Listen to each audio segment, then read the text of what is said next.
Alright, just need to check the audio, make sure everything is okay. I'm back. Why am I back? I have no idea, because I think I love pain. Clearly I do, because I've been suffering all day. Just kind of rewatching a little bit of the stream and I realized that, well, we started the day pretty much right at the same spot, so played like 6 hours, gained absolutely 0 rank points, right? Up and down, up and down, up and down. It's always been the case, which is kind of annoying, as always. Good news is we're kind of a little bit further along when it comes to this bloody damn thing, which is like 3,000. Here we go. Only 64 more games to play, only being the keyword. Good news is we kind of get this out of the way as well, which is like 3,000 matches in 4P rank, which is kind of like... And we kind of get close to this, which is 5,000 rank. However, we are miles away from getting seasoned because of this. 3,166 Zimos in my lifetime in Mahjong Soul, which is about 2 years odd, 2.5 years, which kind of like says it. Alright, clearly I'm really bad because this is all I've managed to get in 2.5 years. This one, well, 3P matches are really fast, and I don't mind 3P as much, so it's gonna be quick. This one is gonna also take forever. We got like 1,000 odd Hanchan games to go. Although I would say it may not be as bad as it looks because I was primarily an East game player. So, well, this one. So I mean, like switching over to Hanchan maybe like about a year ago or so, you know, and like completing this many may not be as painful. The last one would be this, which kind of looks intimidating and really scary, like achieve 100 Sunbai months. But when we play Sanma, most of the time you kind of crank them out fairly regularly. You just need a couple of bullshit hairs to go your way, and like there you go, right? I mean, I had like about I had about like 20 odd before I like did my focused Sanma efforts the last couple of months ago. I think it was like 2 or 3 months, you know, kind of fairly quickly racked up from like 21 or so to the 57 that you see now. So Sanbaiman and Sanma is pretty quick. Well, so yeah, we're back here continuing the grind of East games. Just get this out of the way. Not that I hate East games, but I keep repeating myself over and over again, you know. Having the optionality of not stressing whether or not I'm playing East or South kind of just takes one more decision off the table. And clearly I love pain because I keep streaming to 0 viewers, well 1 or 2, but the occasional people pop in sometimes, it keeps me company. And more often than not, this is just an avenue for me to just vent my frustrations because RNG has not been kind to me at all. So yeah, just let off steam here to the microphone. Needs to be a little bit more positive, get some positive hand reviews, stuff like that and whatnot, talk about top processors, but clearly I'm past the point of no return, so I'm kind of annoyed. So here we have opening hand, as usual, looks really exciting. We're not going to go anywhere. We have a throne, which we just drew, already discarded, kind of valueless. But of course, having said that, we probably draw a second one. Kind of good news. We draw this, so we have like a fairly strong hand building right now. Oh, man. I'm gonna do this, which kind of makes totally no sense. You're gonna look at it and wonder why. Obviously, this guy's a total noob. There's absolutely no idea what he's doing, but I assure you there's a little bit it's a little bit of sense to the madness of it all. My reason is because, well, I lose Ipeko, I kind of lock my hand in, but this was kind of what I was hoping for, which was kind of a Shachoku, nailed in, sealed in tight. The unfortunate thing is now we're kind of missing a pair. Which on hindsight now is a little bit stupid because I realized you can't really do a Shanshoku and an Ifeko combined together with this. But well, on the bright side, here we go, right? We could wait on the Dora, it's a reasonable wait. So subconsciously, we kind of have a little bit of a monster hand brewing here because there's like Shanshoku, Dora 2, Dora 3 possibility. There we go. So see, I might be bad.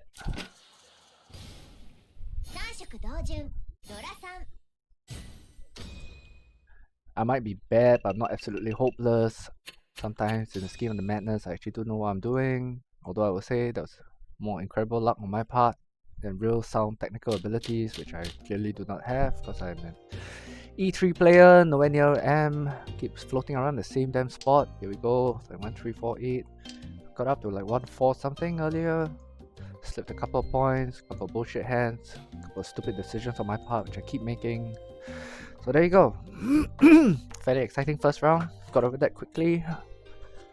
Not much drama, just the most that we can always hope for. Right now, we're at East. We are the East. But as always, when we're at East, we get a bullshit hand like this, which is kind of really horrible, right? Looks like it goes nowhere.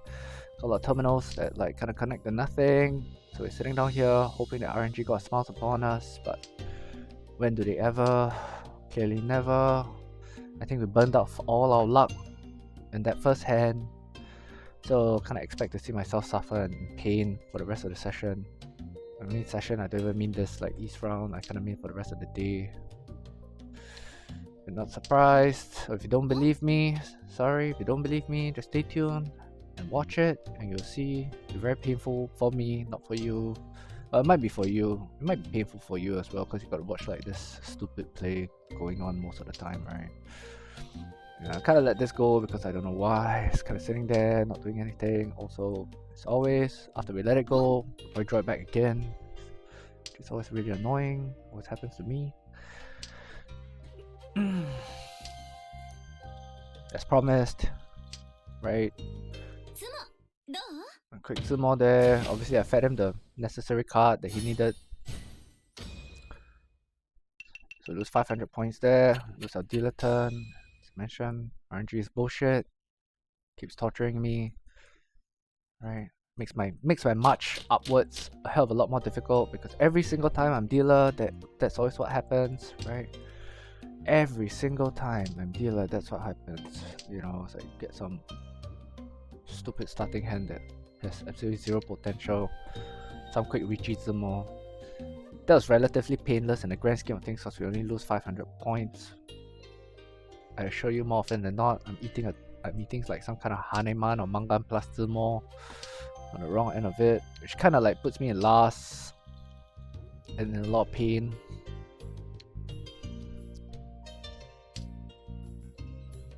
Because I'm dealer, right? And I pay the most on a Zumo, which always happens.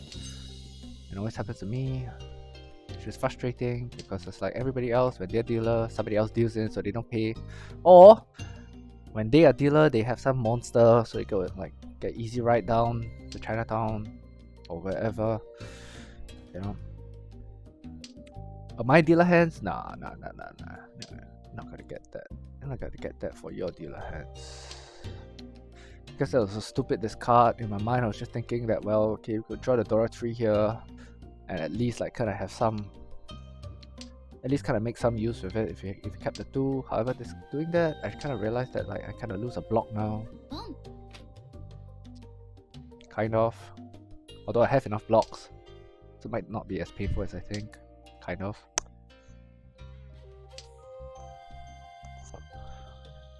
Of course, worst thing here, also, it's the Xia dust. The Xia does absolutely nothing for us. Gonna just takes up spot there. Like a movie extra, kind of. Except the movie extra kind of has a little bit more purpose than the Xia. We're just taking up space, not providing any utility or value. I guess I lose the 8 here.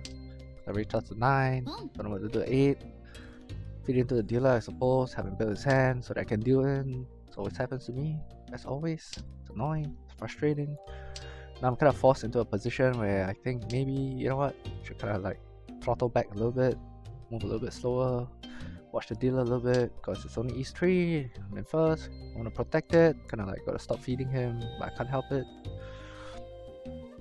They're really bad, as always, we all know that, we've seen our streams, we've seen our own streams, it's painful to watch. It's like, so yeah, I guess we tossed this out finally, should have tossed this out earlier, instead of the 8 and the 9.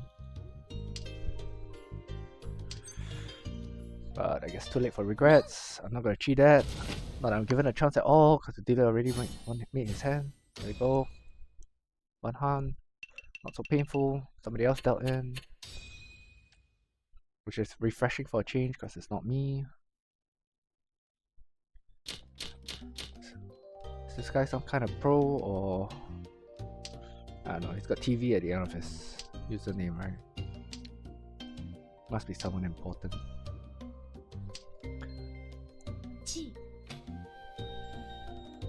However, he has no title, so he can't be that famous. Reason why I say that is because, well, you know, it's not very difficult to buy a title, just like pay a lot of money and you like cat food supply or something like that. So, I don't know. Who am I to judge?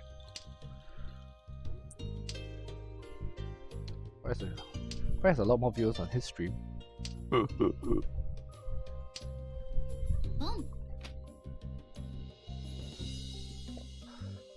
Well, here he is, potting God knows what. Clearly he has a plan, he can't be that stupid. This is like gold.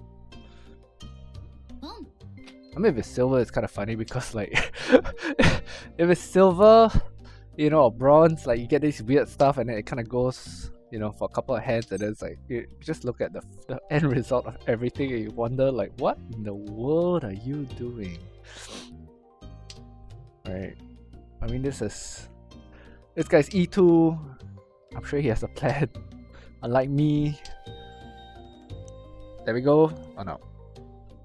Yeah, I was about to say. Unlike me, I was always randomly just tossing tiles out, hoping for the best, which is why I'm stuck here in this rank. Not making any progress. Goes on tilt easily. I lose a 2 again. See what I mean? 2 things. First thing, very poorly thought out process, or very poorly thought out plan. Should have kept it, had I known, but I didn't. RNG, as always, loves to torture me and help the stream by giving you guys instant replays all the time. So there we go. Toss the 2 out 3 times in case you missed it. You know, 2 more times in case you missed it the first time round. Stream looks after my viewers, doesn't look after my hand, unfortunately, but oh well. Clearly, after 9 turns, hand's gone nowhere. Don't expect to win this. Problem is, I gotta let this go if I really want to take a shot at it. However, given the circumstance, this guy has pawned this weird thing here, right? He has not pawned the dong, which kind of means that he's probably eyeballing the bay. And there we go. Toss a Khan away. As always, I always say RNG is unkind to me. Everyone like probably watches it and says, nah, you just don't know how to play. Well, there's evidence. Here's evidence, right? It's like, of course, I have a shitty tempai. I'm gonna opt the safe route. It's kind of a stupid safe route, I suppose, but the pace got me really, really nervous because I actually love the pay very much. I really do. The reason why I love the pay very much is because, well, I gotta win about 450 more games with it, I suppose, in order to complete the collector's badge. So I love the pay very much. I have a lot of experience with it, sort of, right? Said experience being that, well, if no one has tossed it out, because it's one of the most hated wins. I've always said it's one of the most hated wins. You kind of expect it in the first or second row as people draw it. By the time it kind of gets to here and you're not seeing it, you know, then it's really, really sus. I guess I could kind of toss it out, go to Tenpai, but I am not. Why? Because I guess I'm killing my hand here. It's kind of committing seppuku.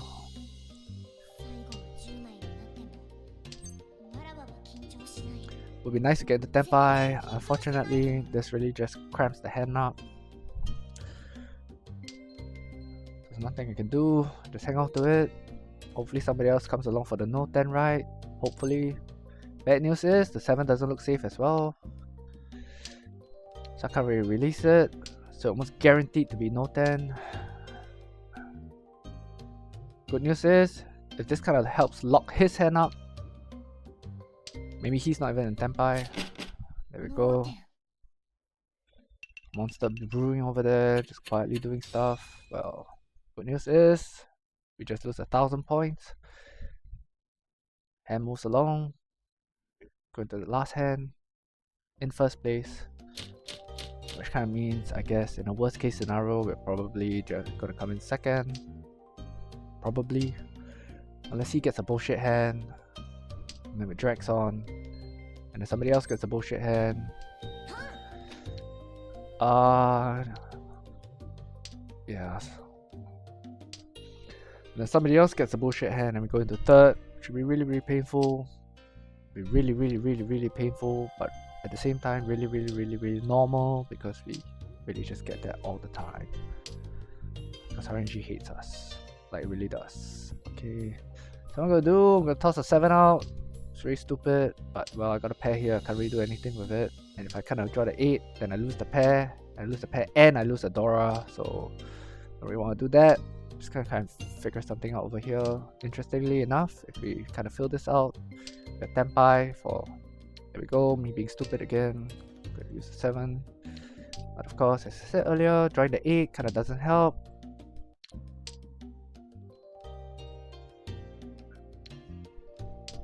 So yeah, just kind of try to fill this out here. Don't really have to have the 5 because, well, just any kind of win here would, lose this. Gives me a little bit more flexibility. Let me draw some bullshit here. At least be in Tenpai. Could hypothetically still pawn this and like be in Tenpai as well now, but here we go. 1-4 wait. No one's taken this, which is good. So yeah, everything's going according to plan, which is kind of unusual. We don't really expect this. Good news is, we continue to remain lucky for the rest of the hand. Bad news is, we all know that it comes in cycles, so I could probably burn everything on this round. Which kind of means that we kind of hit the slide soon in the next game. Back to 4-1-5, finally out of the 1-300 zone. Although I wouldn't count my eggs before they're hatched. I wouldn't count my chickens before they're hatched. Reason being, well, even here today, we were actually at 1-4 today. I think we got up to 1-4-5 or something like that. 1-4-5. So I took like back-to-back losses, some bullshit, right? Like get no hands, come in last, 1,000 point difference, something like that. So point slides can happen very quickly. So I'm not hopeful. Also, there's nothing to shout about. Because once upon a time, we were actually M3.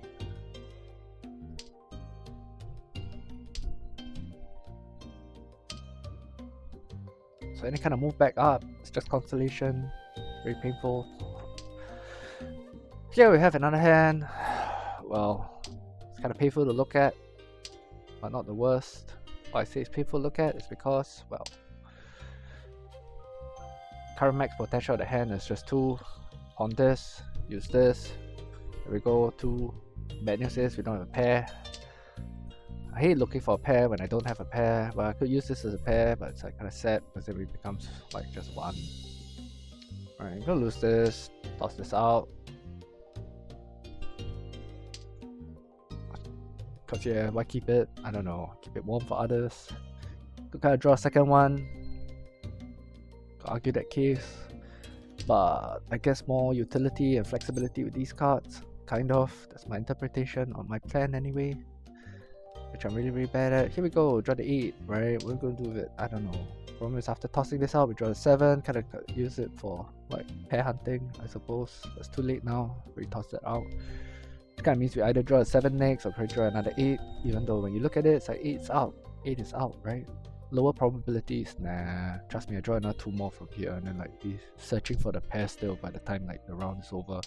And that's assuming we get lucky. That's assuming we get lucky, actually have the fortune of pawning this, which is usually unlikely to be the case. Usually we don't even get to pawn this. Case in point, eating a Ricci right now, forced into defense because it's a new round. I guess we play absolutely safe here. I mean, it's a new round. I don't really want to get stuck right out the gates, so just play it safe here. Plus, it's not even Ishan there. We're like miles away. Nobody is going to throw this out, so.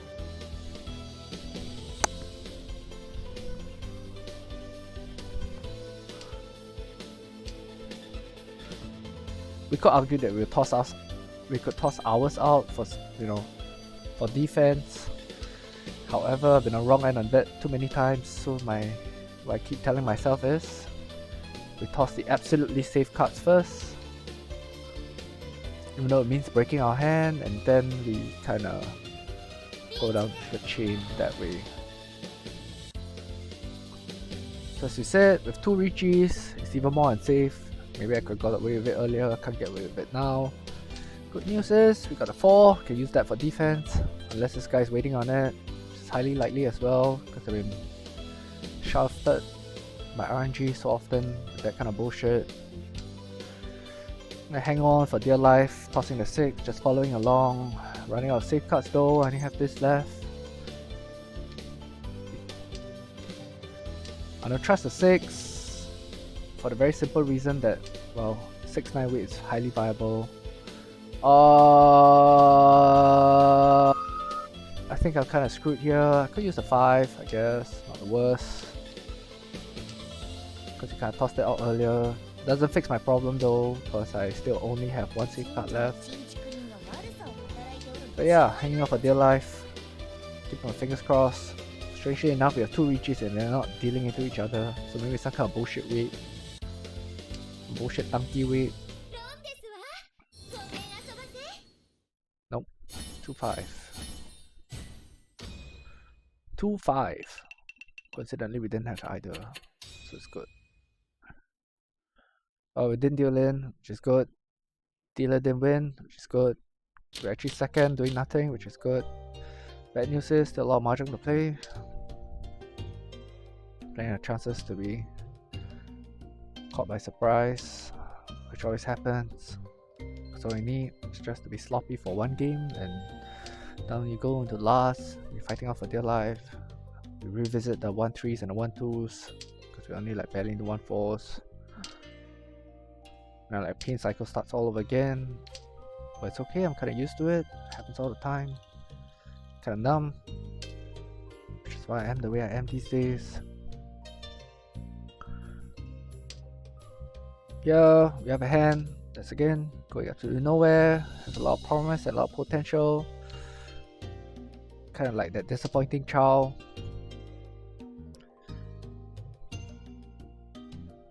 Where like seems really clever at the start, you know, learns to walk really quickly and stuff, and kind of grows up, turns out to be a bum, and kind of really disappointed. Yeah, sort of like that. I guess we could kind of pawn it if we really want to push and rush this hand. Don't really feel the need to. Strangely enough, after saying that, I completely utterly regret and kind of feel that maybe pawning that might have been actually a decent decision, simply because, well, we are. And of course, we draw a 3 after tossing everything else out. But as I was saying, considering the fact that we are actually sitting on Tanyao Dora, which is 3, and in the grand scheme of East games, it's fairly decent. Still 3, better than 0, better than none, better than 1. Alright.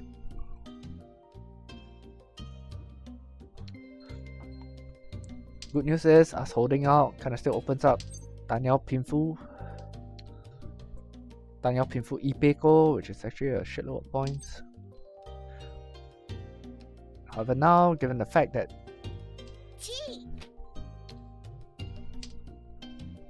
he's repawned this, Podcat's repawned that, kind of moved along with his hand, and it's very, very far ahead, and it's a big hand.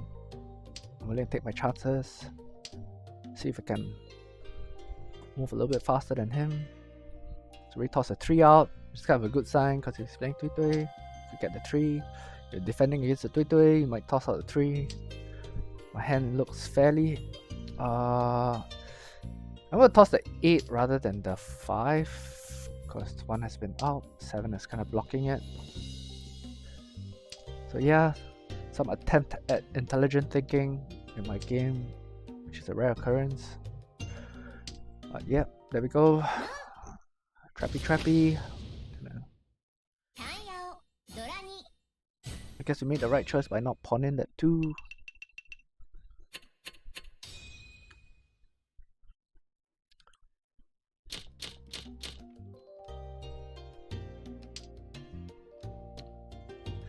Here we have a hand again, which unlike the past hand, this is an even more disappointing child.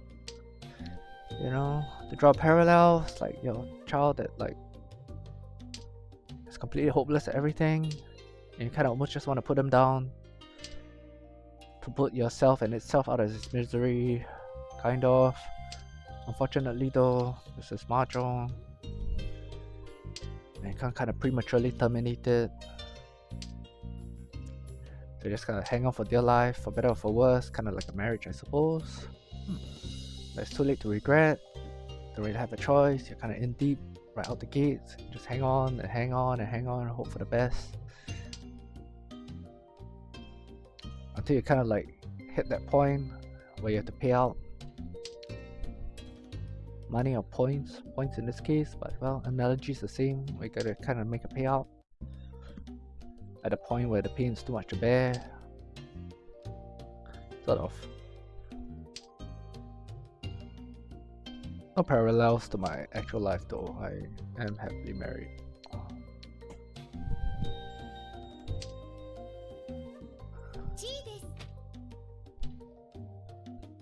Wife might not agree, but well, it's my assumption. Much like the assumption that I actually know how to play this game, or at least have some level of competency. But clearly, I watch my own replays sometimes, and I'm just rolling my eyes at how bad I am. Here we kind of have a couple of lucky draws. In the grand scheme of things, the hand doesn't really change much. A little bit of regret letting this go. Could have gone for Honitsu, which would have been worth something because we have the Dong or the East, aka the East. 3 point up. What a minute, 3 points. Alright.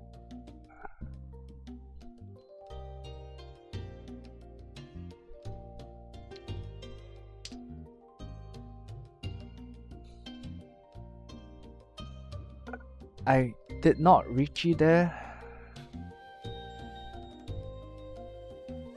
because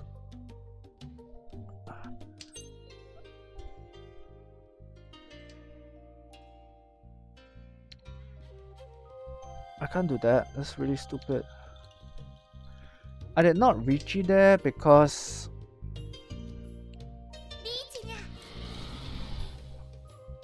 I'm stupid. Because drawing the 3 here gives us an absolute monster draw, right?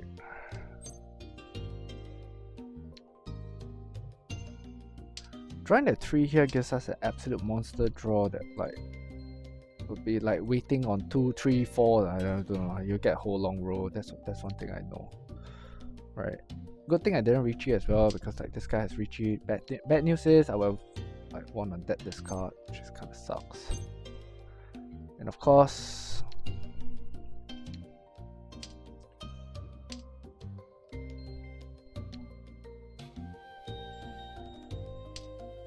we were 1 off the 8. So again, like I said, shows what I know. Not very clever. Guess I should have reached it. I don't know. It's hindsight.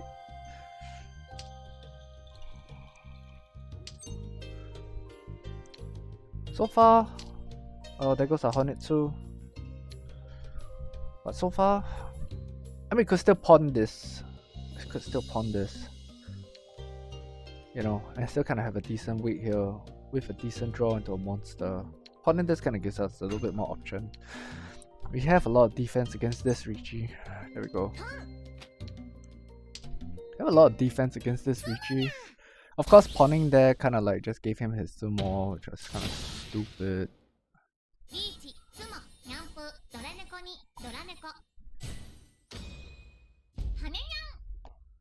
So there you go, Haneman. What do I know? Pawn that for selfishly pawn that for a 3-card weight on myself, only to give him the Haneman sumo. I kind of screwed everybody else over. Ha ha ha. Bad news is we are in second, only by a hair, which means that we can easily drop the third. Unlikely to get last though. Oh wait. Yeah, unlikely to get last though because this guy's 8,000 points behind, so we can kind of deal in a Mangan here and still kind of have some wiggle room, although it's kind of painful. Could have gotten first or second. Haneman, Tsumo. See what I mean? Case in point, hit an Ura. We never hit Uras because RNG hates us. All day we've been playing. Right? It's available on the past stream. All day we've been playing. How many Uras we hit? I know we were lucky enough to hit a couple of like Ricci's, but we get no Uras. Alright. If this guy disconnects, I'm just gonna push all hands. Simply because he's gonna be tossing out everything like candy. So we can pawn this, I'll take it, go for the Tanyao. Hopefully he throws an 8 out, we can kind of cheat it, which he doesn't. I'm gonna skip it, kind of be a bit more picky. Alright, 369 here. Which is kind of good if it's closed, kind of bad if it's open, because if it's open we only have Tanyao, which is painful. Because if we only have Tanyao, then 9 comes out of the picture, we can kind of be in Fury 10 if we are not lucky, which we aren't 99% of the time, case in point. We pawn out East, only to have him Sumo Haneman. Like, eat a lot of our points up, om nom nom, it's kind of frustrating. Bullshit, but not as bad as before. Still some hope, I suppose. I guess if we can kind of like fill something out here. Do we take this? 369. 9's out. Alright, you know what? Some might disagree. I'm just gonna take it.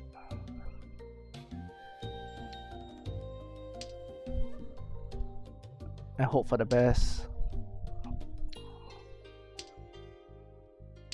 Which is obviously a very well thought out strategy.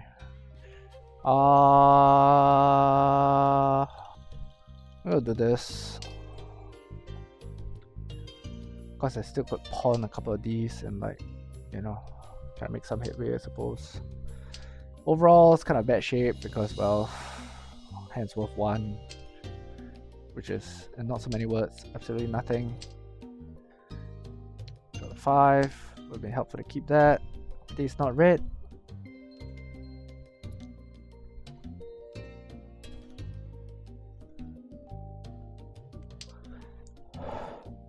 But red is obviously expecting too much.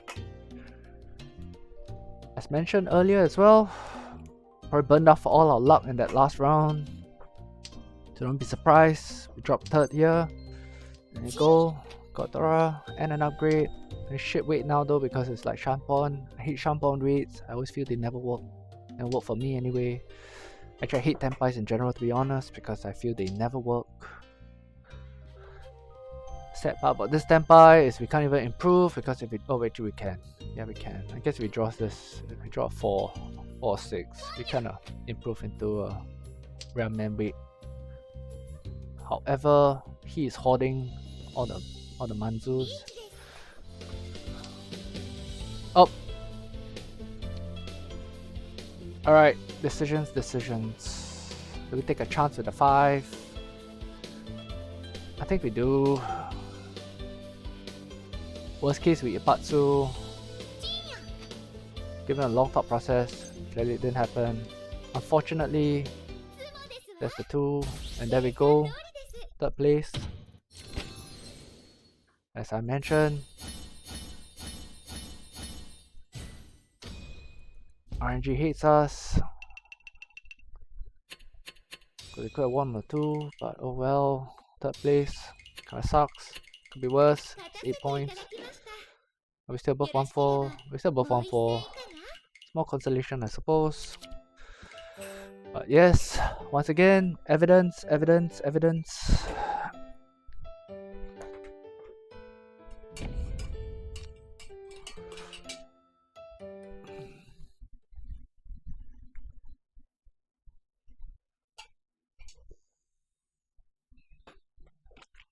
Easy to argue, I suppose, that I'm the dumbass that upset the flow of that game or that round, but oh well.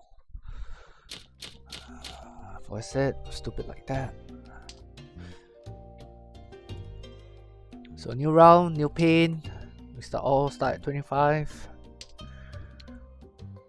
Just means more points to lose.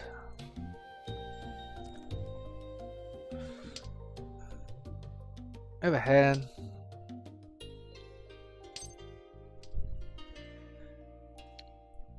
Doesn't look the best, doesn't look the worst. Honestly, I've seen worse. At least something connects. So the thing of beauty to me. However, I'm not hopeful because, well, we're still miles away from Tepai. We all know speed is kind of fairly important. We'll lose this because, well, the 2 9s are out. Kind of not so hopeful of drawing it. Although some might say, well, the 9s are out, then the rest of the cards are a little bit more life in the wall. I kind of forgot which is actually the right path. I'm just gonna randomly pick a card because we don't have a lot of time to think. And at the same time, well, it doesn't matter because RNG is just gonna screw you, so... What do you have? Alright, we draw 6, kinda helps, kinda doesn't. Gonna lose the 9 now because, well, we draw 7.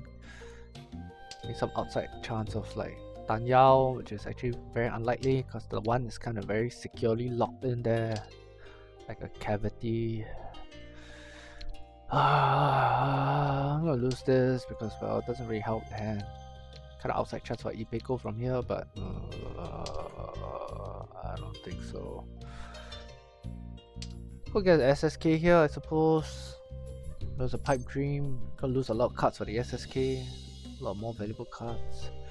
Which kind of means we toss this, right? Just gonna draw 2, draw 4, kind of improve on the block there. Although overall the hand shape is still absolutely horrible because then we have a Tanki here, a Tanki here, a Tanki here, a Tanki here. Right. Well, 2 is half dead, so I'm gonna let this go. All the Tankis everywhere. Can't really Tan Yao either, so we can't Tanki. We can't Tan Yao. We could be hyper aggressive, I guess, and pawn this. God knows why.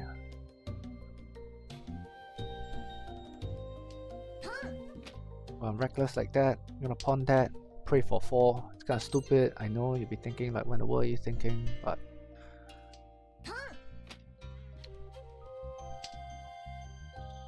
I guess maybe for the intimidation factor or something. People look at it and like, oh my god, this guy's like Tan Yao is probably in 10-5 right now. Ha ha ha, jokes on them. Ideally, you kind of hope that they throttle back and like kind of slow the hand down. Ideally, in reality though, they probably like push their hands on, realizing that it's all bullshit.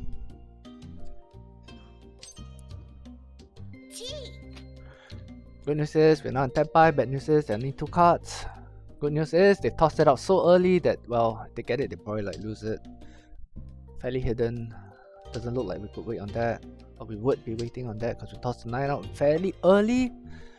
You know, this bullshit thing that kind of looks like some kind of, what's it called? Honitsu, when in reality, it's kind of Tan Yao bullshit. Bad news is, if we eat a Ricci here, we're really, really screwed.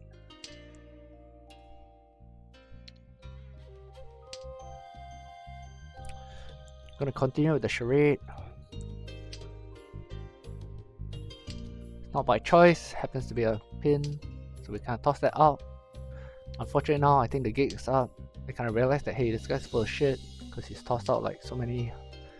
Although we could still be waiting on like, what do you call it, wins and honors, I suppose.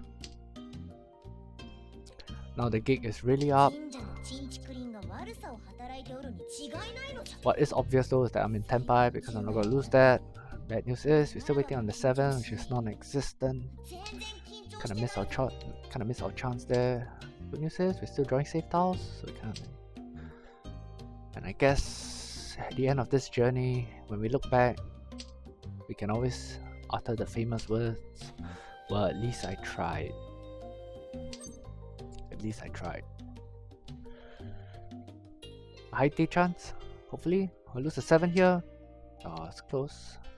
Didn't happen. It's with Tenpai. Unfortunate. There's one of the 7s mocking us over there. Ha ha ha. Thought you could get it. Well, at least got the Tenpai. It's kind of a stupid push, but it kind of worked. Sort of. It's up for debate, right? Did it work? Did it really work? Because we didn't win.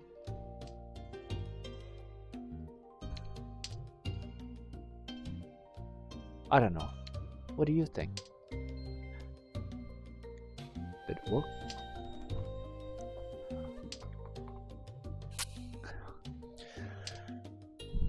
Here, once again, amazing hand. It's not gonna be like a last one because we have no Doras. We have 1 now. Outside chance with this. I'm gonna lose this. Simply because we are starting to get a lot of pairs, and well, this does absolutely nothing for the hand. Other than look pretty as a pair. Again, it's kind of like extras. Sits there, does nothing. Kind of can fire them, save some costs. But in this case, open up some options. Or I guess like kind of beg for more options. Excuse me. Will it work? Likely not. Pretty sure we continue this fiasco of like drawing cards that are absolutely useless. Good news is we only have 1 card to get rid of before we have Tan Yao. Bad news is by opening up that card, we kind of lose the block. Plus, we drew another like, and so Tan Yao, in my opinion, is gonna be out the window.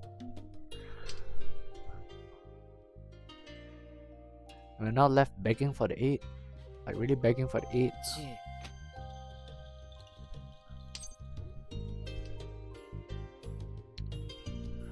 Here we go, instant replay of us throwing the Xia in case we missed it the first time round, because it keeps coming back over and over again, like Groundhog Day. Here's a 3, it's kinda good. Losing a 9 because, losing the 8 because, well, 9's half dead. Again, don't know how sound that rationale is, but 50-50 I guess, right? Between the 2 and the 8. But they're both 1 off the end.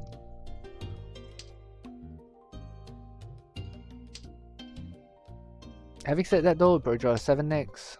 Draw a 9, jokes on us, told you so. Right?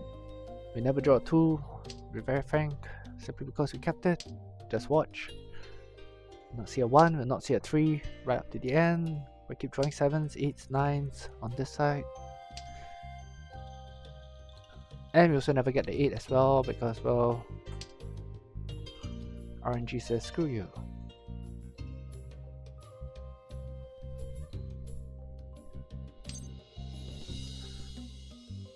There we go, arguably, surprise surprise, that's the 8.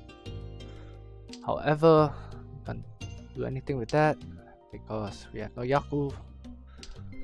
It's kind of tragic and kind of sad because it's 2 out.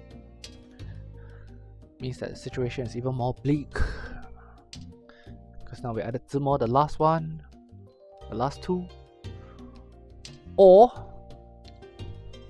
up.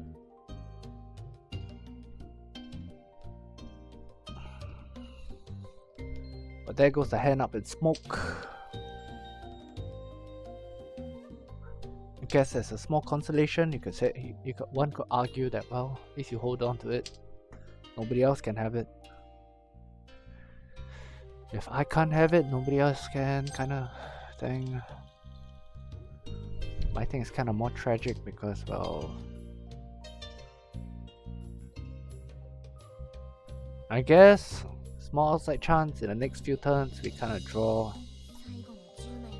something that allows us to temper on it. Oh, someone tossed it out. Unfortunately, we were just afraid of our own shadow. So it turned around and bite us in the ass, as always.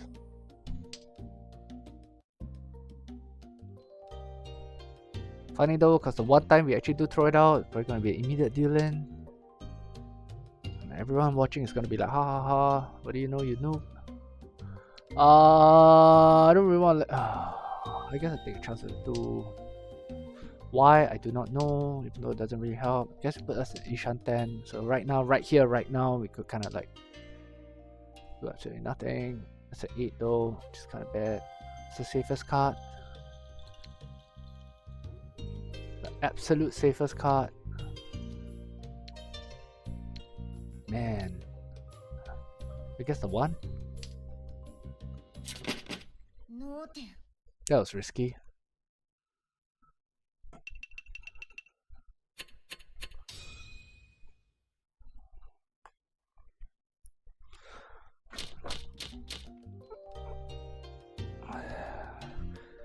Here we're looking at a possible Junchan, possible Junchan, possible Chanta. Because the difference between Chanta and Junchan is fairly wide, fairly big. But of course, if you can get Junchan, it's worth a hell of a lot more. But we all know how hard it is to even like draw something that's remotely contributing to that hand. So in the grand scheme of things, if we do get Chanta here, I praise the Lord and just go for it. Bad news is though, the very bad news is... Alright, question. Do we actually chi into... Yeah, we do because it's worth 2. Could we pawn this? No, we can't. Doesn't help us. We just need the card outright. Like absolutely outright. Right, it's okay. So what we need is kind of like set in stone. It's either 3 or an 8. Gives us Junchan. Ideally, we kind of want to self-draw. Would I Richi? Let's see, it's 3 plus the Richi 4. Although it's a Tanki weight, which is kind of annoying. I guess we do because it's 25,000 points. And how else do we lose points by like waiting on some stupid Tanki weight? Some stupid Tanki weight on Richi. Right. Bad news is, even though we have a couple of like cards that we could use, it's not coming in. Even though we could chi it, it's not happening. Even the 8's not showing up. 3's not showing up. Everything's not showing up. Okay, here we go. We say we're Richi. So we do Junchan weight. Kinda hate it.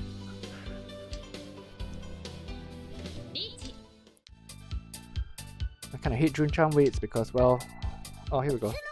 Guess we got lucky. It's a big hand. If we hit an Ura, but life sucks. We know we never do. What do we do? We go 1.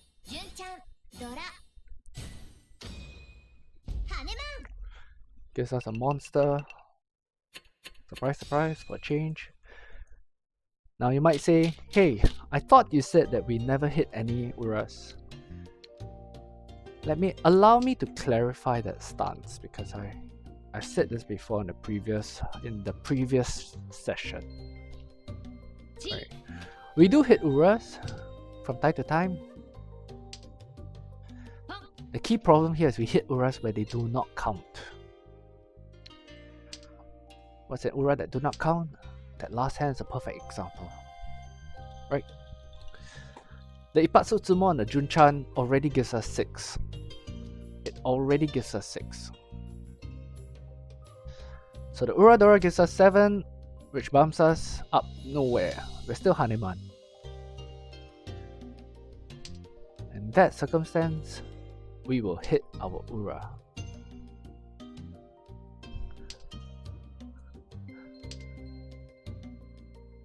If we had like a Mangan hand, you know, like Richie, Zimo, Pinfu, Tanyao, Dora, some bullshit like that, right?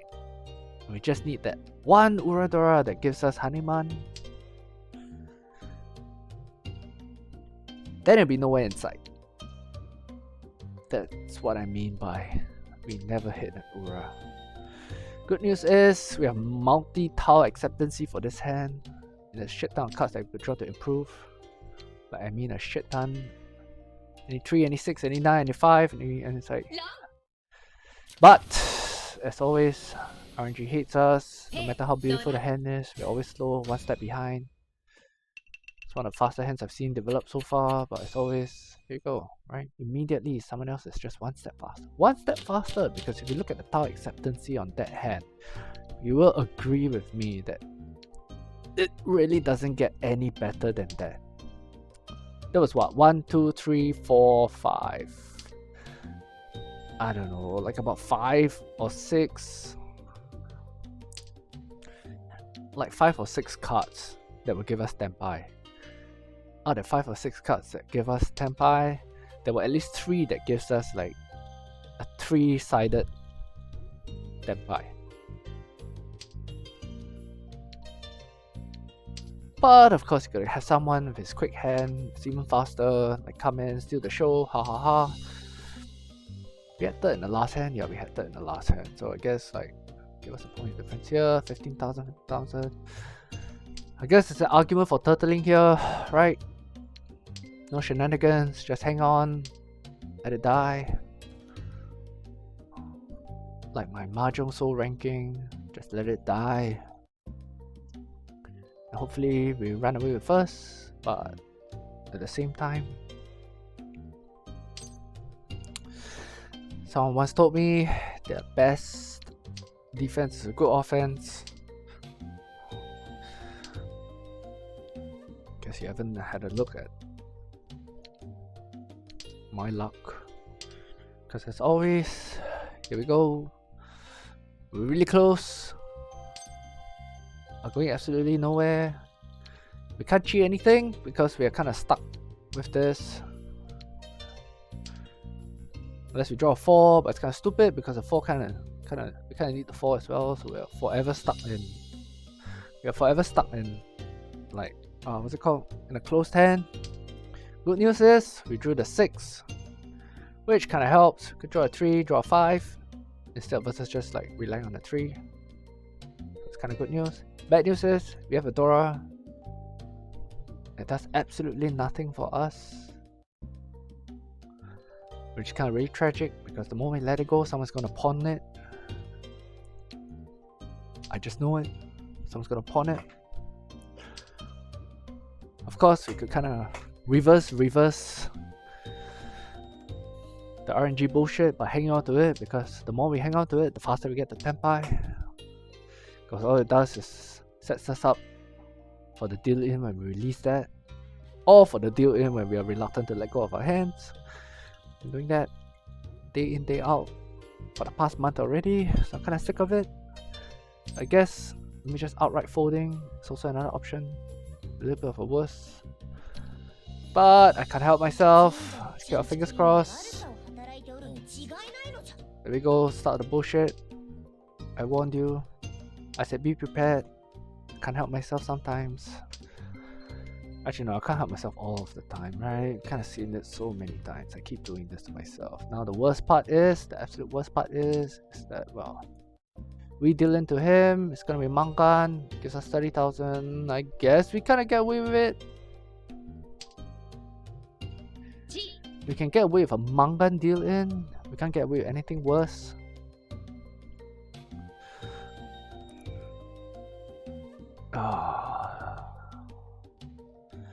Alright. See, now I'm kind of regretting because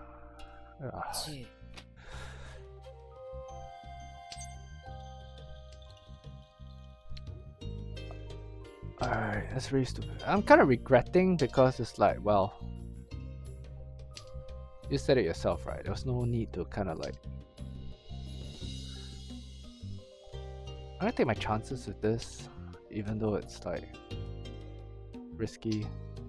Cause he tossed a 5 out earlier, I'm kinda hoping that he hasn't formed anything around there. Bad news is, well, the 4-3, I think the 3 saves to chow this here. So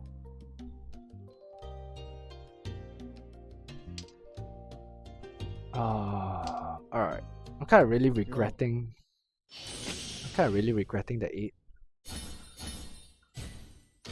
Why am I regretting the 8? It's because, well, that was really, really stressful.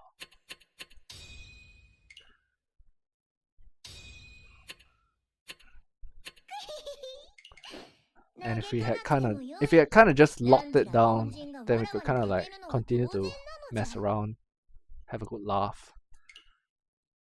But again, I can't help myself because it puts us at Ishan 10. So yeah, good example of how we always get ourselves into trouble. I'm gonna use the washroom a sec. I'll be right back. Could put on the "be right back" text, but we do it. I guess we do it. Be right back. Unfortunately though, the contrast, okay, no, I had this color setting because of this. So I'm gonna leave that there, just gonna go use the washroom, maybe take a couple of minutes break. Just a couple, I'll be back very quickly, won't be long, be back before you know it. Should I put on some kind of past highlight? Yeah, let's do that. Here's a really interesting hand. On the hands that I'm kind of a little bit more proud of. It's kind of stupid, but it's kind of exciting and fun as well. Is it this one? Like, I love some of these like combinations, right? Yeah, it's this one. Like, check it out, man. It's like the ultimate combination of like Pinfu, Junchan, Ipeko, Shanshoku, you name it. Everything's in it. I'll be back. Just gonna use the washroom a sec.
ローン、ご縁あったぜ。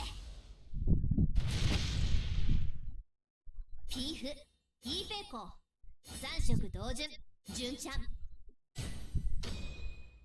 羽根マン。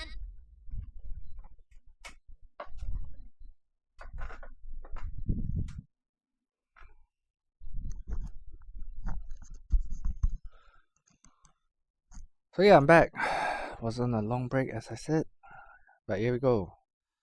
Like, that's the bullshit I used to have. I used to dish out bullshit. That was me. Now I just kind of take a lot of bullshit. Unfortunately. Where has the luck gone? I have no idea. Alright, where are we? 1476. Well, it's kind of good, I guess. Slightly better off, but we all know goes away in a blink of an eye. About 60 more games to go. 60. 60.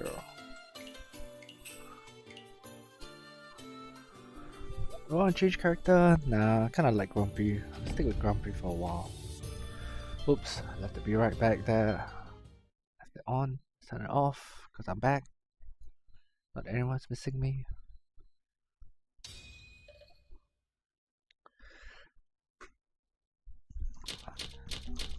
I have to be honest, I don't know how accurate like the Twitch viewer count is sometimes, since I have one viewer and that one viewer has been really required all this while, so I don't know if it's a bot or if it's just Twitch giving us the what's the word called? The consolation viewer on their end by sending a bot down. Although the plus point, I did get a couple of people drop in today. That's kind of fun, chatting with them for a little bit. Of course, they got to see how horrible my play was. They were like, "Why do you do that?" And I look at it, I go like, "Yeah, why did I do that?" I cover my face in shame. Alright. So here we have a tough decision, in my opinion. Why tough, you say? Well, first of all, it's a shit rate. Second of all, in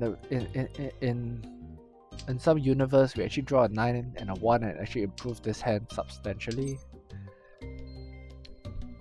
Right. But in the meantime, while waiting for that, I guess it's kind of stupid because, well, many 7s will pass, and by the time we actually get to where we need to be, well, 3 1s are out, right? So it's like even more unlikely. So 3 1s are out, it's even more unlikely that we actually hit our hand. There's no Doras. I probably won't Ricci. I probably won't. I don't know, man. If someone ever happens to see this, maybe answer the question whether I should actually Ricci here or not. I feel very inclined not to because the hand is really just worth nothing. Alright, since there are no viewers, I just want to say what I want to say. The hand's worth absolutely fuck all, right? Like, at this point in time. Actually, frankly speaking, because it's worth fuck all, it actually makes more sense in my opinion to try and build on this, because now we suddenly have... Alright. Sadly though, the 7 shows up now, which kind of means we could Ipatsu that. Although we have Pinfu, chance for Pinfu Zemo. Hopefully at Ura, we all know that never happens. Bad news is though, even though it kind of looks a bit exciting and attractive, the 1 is kind of half dead. Oh, there we go. Alright.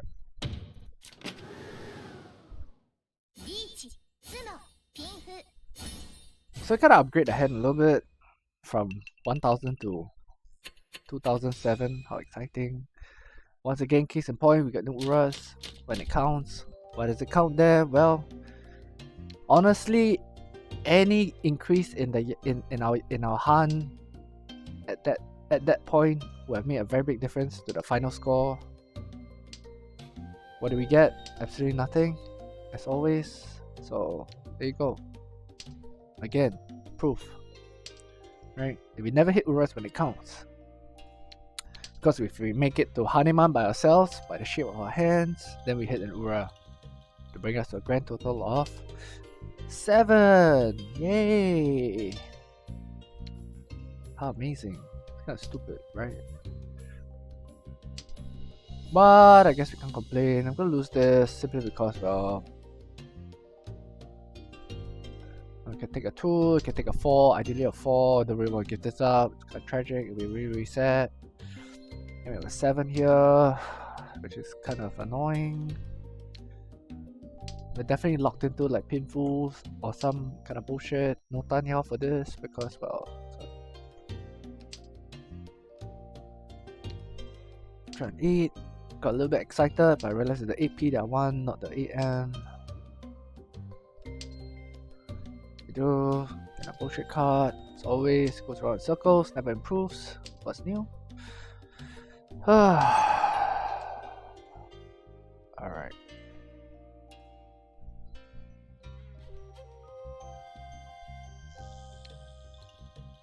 Here, we kind of improve slightly, I guess. We get another block. We're kind of Ishanten now. But like horrible tile acceptance all around. All around. Try another one. Which is kind of even worse. We'll lose this. Which is kind of even worse. Because now we got 3 pairs. Alright, that kind of sort of helps, I suppose. Could have kept the 3, tossed one of this out. Hopefully, like, kind of join something in. At the same time, I was just kind of thinking that, well, okay, we draw the next 5. Right now here, that Joker's in Richie. Kind of restricts our options a lot. Kind of have no safe tiles. Or no safe path forward, in my opinion. I guess if we kind of connect something really, really good, we could take our chances with the 7.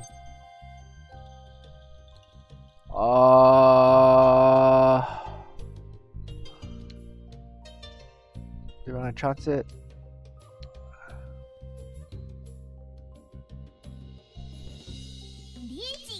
I have no idea what I'm doing.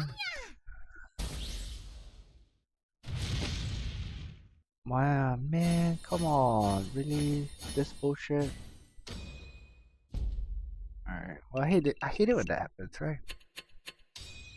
Like you choose the wrong side of it. Like the 4, I guess. I guess the 4. So not the worst choice. Could have been a reasonable fight. Unfortunately, we chose the wrong side of that because, well, it's stupid like that. Because in another parallel, what we have done, we tossed the 4 out, dealt into that, and then said to ourselves, well, actually the 7 is closer to the edge, maybe a little bit more useless. Maybe. So I don't know. I don't know, chat. Someone out there actually ever watches this and you see that hand, do tell me. Right. I mean, other than this, than the fact that it was like, whether was it right or wrong to reach you, whether like, is there some serious fundamental mistake in choosing the 7 there? Good news is we need to pass to him. Bad news is he was still a Mangan, so he's just very, very far behind. We are 4,000 points. As a consolation though, we still have our dealer hand, so I guess we can kind of hope for a miracle. Kind of. Keep, toss this and keep this because it's kind of 6:30 block. Which, for those of you who aren't familiar with Singlish, it's another way of saying like a neither here nor there block. Neither here, neither there. Kind of means it's like, actually, I don't know.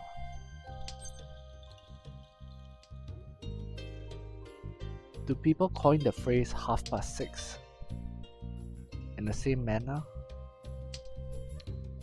in other countries? Alright, well. Here with this bullshit, it's like 7's being tossed out like candy, but we can't do anything about it. Because also I realized we need the 6 as a pair. In some universe, we draw a 3 here, and you can go into Richie. Unfortunately, this is not the case.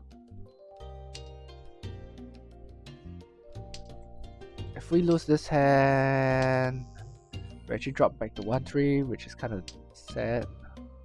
Because it means that, well, we made no progress again.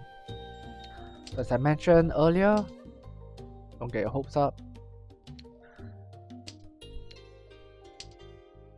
This does not help because we can't go Tanya because we're so reliant on this block here. It gives us a safe card to toss out though. Tragically, we can't draw in at all. I guess here, tossing this. Let's see. Alright. We have Tanyao now. Not only do we have Tanyao, we have a lot of tile acceptance. So we can actually cheat this. Bad news is we have Furitan. Good news is we're in Tenpai. I guess we more this. Watch this magic. Oh man. Alright.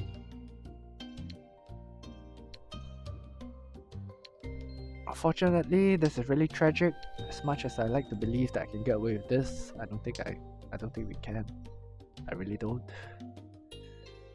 I'm stupid, but not that stupid.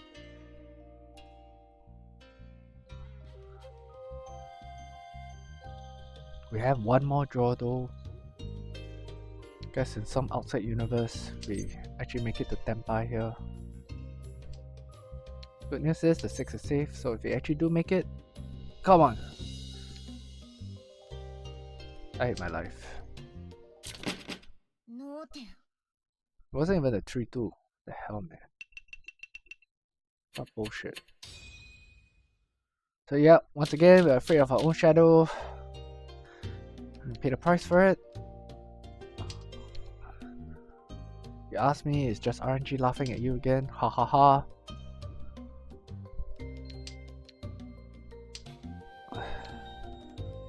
Made you think it was not safe. By reality, it was safe. Could have saved a little bit of the round. Let's see. We can kind of try for Honitsu here, I suppose. Some rare outside world, we actually draw something around the Dora. Gives us a little bit of a monster hand. Reality though, we draw a 9 pin here, 5 pin there, won't even be red. Draw another 1 man. No, we don't want that. But yes, as I was saying, case in point. Someone once said, hey, looks like I can predict the wall. Yes, I can. I actually can. Unfortunately, I can't predict it. I can't predict the wall in a manner that is actually constructive to my game. Right. Like I know that a 2P is coming up. Right. Or like some bullshit like that. Sorry.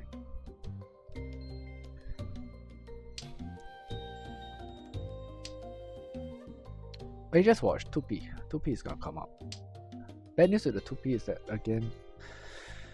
Okay.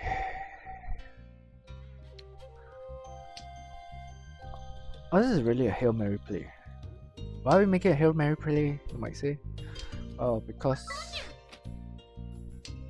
we're still in East Games. I only have 2 rounds to quickly make up the points that were lost.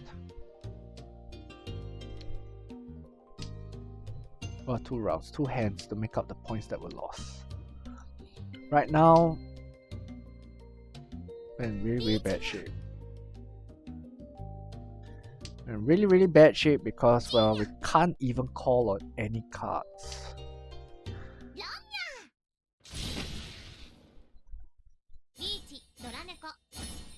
Right, we can't even call on any cards to improve our hand. Like, we have to outright just draw it. Good news is, if we actually did hit that draw, it would have been an absolute beast. Bad news is, or rather, I would rather rephrase it and say that, well, facing reality, we never hit our draw. Never even get the Tenpai, much less talk about hitting our draws. So, yeah, life sucks. Here, we have a hand that has 0 potential. Kind of cheat that, hope for 2. Does it help? Should we do it? I feel inclined to, even though it's stupid. Why do I say that? Well, because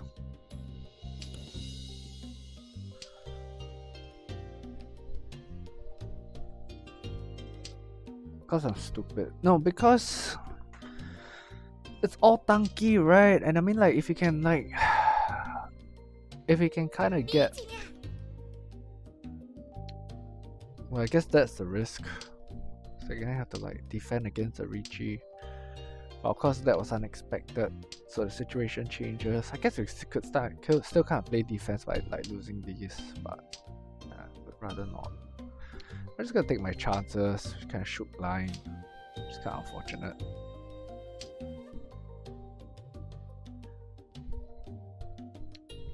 Guess we lose a 5, kind of hope and pray. Just need a pair. Again, like I said, I hate fishing for pairs. Alright. Well, everybody else suffers. Everybody suffers. We need the same card.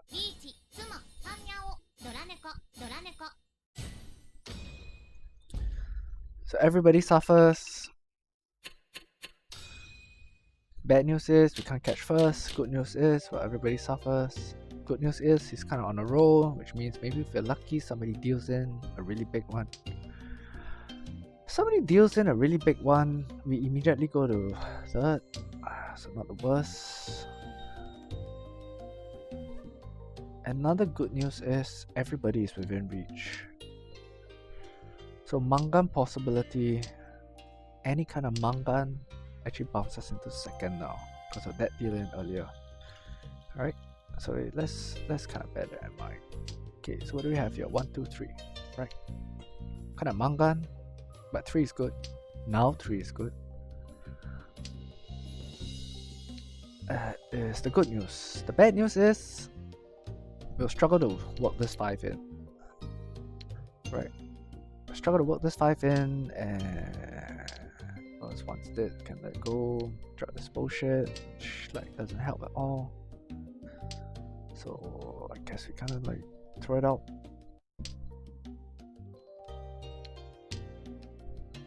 Throw out the baby with the...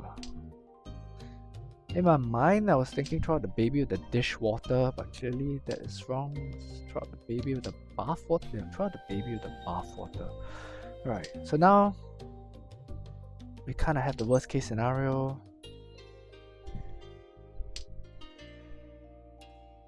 Being that we drew everything else and we're in Tempai and we haven't got the Nan yet.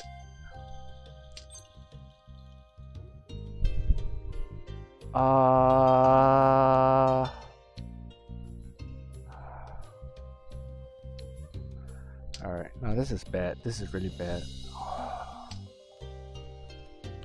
It's really bad because I was forced to lose a pair.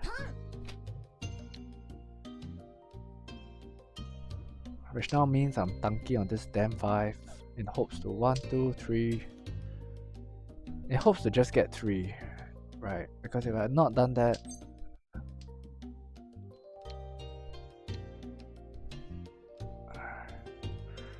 there's a problem here, right? Whether we wait on the 5 or the 6 kind of makes no difference.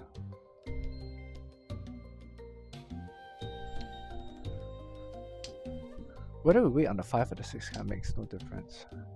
But okay, why I didn't switch to the 6 is because if we draw a 4, if we draw a 4 by some outside chance here, we can kind of swap to 2-5. If we draw a 2 though, then all hopes are dashed and like, joke's on us, ha ha ha. But I guess we kind of made it work somehow. Kind of make it work by clinging on to a pipe dream. Alright, so now we're in third and we close out the match. If we can get a half decent hand here, we might even have an outside chance of stealing first.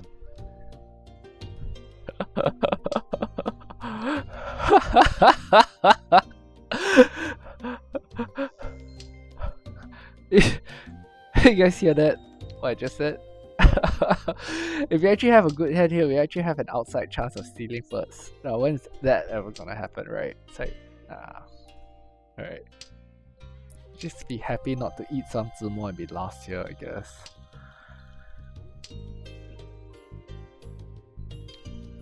Alright, Tanya possibilities. Actually, we are kind of Ishan 10 in the worst horrible way because we have no pair. We're Ishan 10 looking for a pair. My favorite spot. Good news is, if we actually draw into the Tempai, we have some hopes of like kind of slotting in something here, I suppose. Bad news is, It's not likely to be Tanyao.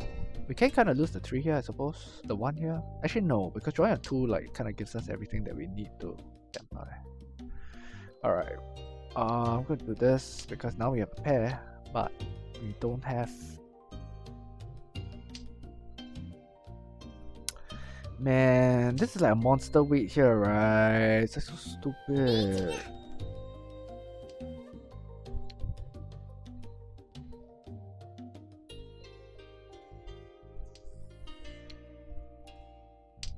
Should I retreat?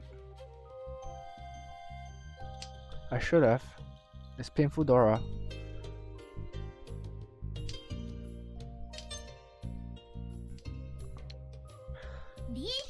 Alright.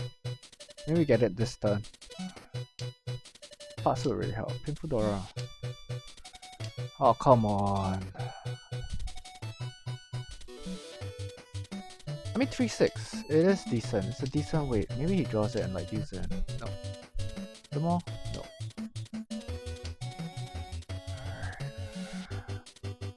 Come on, just one time. One time. Deal in one time. No, it's got 5. Oh, okay. The 5 is tragic. I hate the 5. The 5 is an absolutely tragic draw. Why is the 5 an absolutely tragic draw, you say, right? Because the 5... Fuck my life, right? We need that same card and he draws it. The 5 would have been a really epic draw because then it opens up this for like the 369, but yeah. So there you go, folks. Told you, RNG hates me, right? We need the same cards. Of course, he gets it. I practically lose every Richi race. I've been losing every single Richi race in the last for the last 3 weeks. Every single time I'm in Richi, right? Honestly, the other guy gets his Tsumo. He either gets his Tsumo or I draw the dealing card, right? Such bullshit.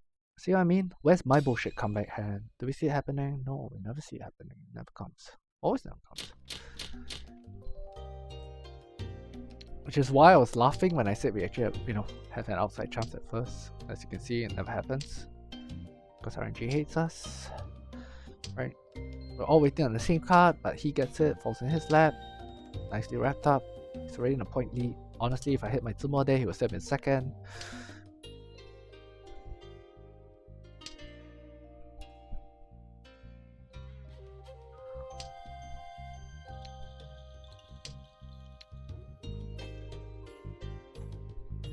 But yep, what are we to do? Life hates us.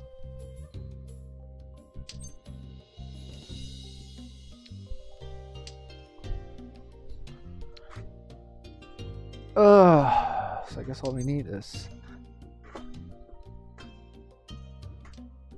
someone to have a look and review the game and say like, oh, you should have reached there. What do you know? It's like reason why you're like in E3 is because your dealing rate is really high. You can work on your dealing rate a little bit, bring it down. Actually, I can guarantee tell you guys the biggest problem with all the other players as to why they're not ranking up. Because you're just not collecting enough rank points. The end. Ha ha ha. That's kind of a troll answer. Alright, now we have a problem. We kind of have a problem because we actually have SSK potential in this hand.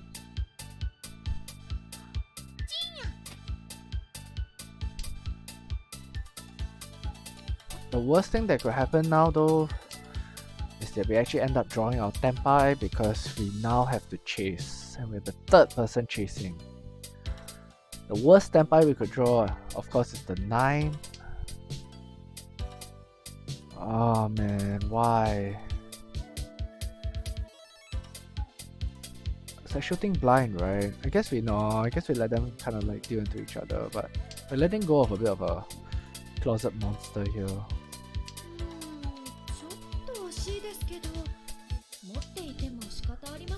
Yeah, draw the 9. It's a little bit of a closet monster because, well, it's like SSK, right? Like each, it's like just like a 7 away into the SSK, which is really painful. And what's really absolutely tragic here is that we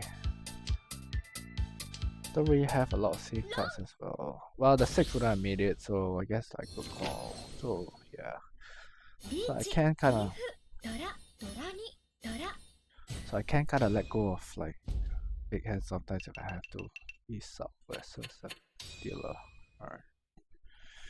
Well, his hand goes up in flames. Tragically, he was the first person to reach it, so I can feel for him. Totally empathize with the situation. I feel for you, dude. I do. I truly do. What are you?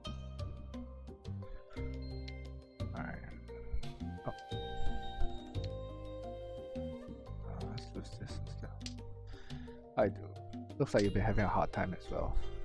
Actually, no, you had a couple of first place. So it's like, well, it's a much better time that I've been having, so yeah. There we go, once again, right? Toss the none out, draw it back almost, actually no, not almost, we draw it back immediately on the next turn. We actually don't have a pair, so that would have been helpful. Although from an efficiency perspective, you kind of want to keep like the other cards a little bit more open. I did contemplate throwing the 1, I decided to lose the win with a little bit more sense. In this case, it turns around bites you in the ass, which is what's always been the case. Here we do get a pair, ha ha ha, jokes on us, it's an 8, which we kind of need to use anyway, so this is kind of useless. Although the moment we toss that out, we'll draw another 8 and we say that, hey, tragically we kept it. You know, could have used it. Now we can kind of realistically use it. In a sense, it gives us Ipeko, even though it's a shitty way because it's a tanky.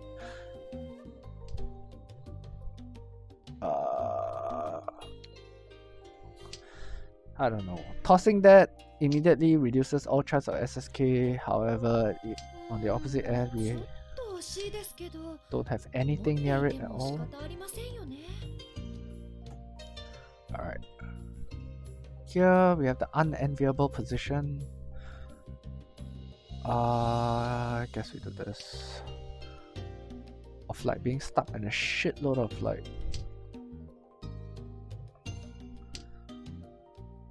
donkey cards. Alright, we draw that, it's good. So now we are kinda Ishanten with this, kind of. Wait, it's not good though, because we draw a 7 here, we have no pair. But I guess we could kind of force a pair here. Just 7 here could kind of force a pair here. Gives us Pinful, loses Ipeko. But well, it's standby, can't ask for more. Alright. Surprisingly, we draw the Dora, upgrades our hand. Which is highly unusual, which also means that, well, RNG is setting us up for dealing right now, right about now. Or draw like super dangerous card, not this one. I don't think it was dangerous. I didn't think it would end the round there, but unfortunately it also gives him his Yaku, and now everything goes up. Everything opens up for him. This might deal in, tragically. No. It's not a small hand either, so yeah. What did I say? It's exactly as I said. If you think about it, it's literally exactly as I said, right? It's like once you get that, it's kind of setting you up for dealing in. Interestingly enough, the next 2 cards was pretty much the perfect setup for that. Of course, you could turn around and say, well, you know, should have folded. Yeah, right, should have folded. Ishanten against that. It's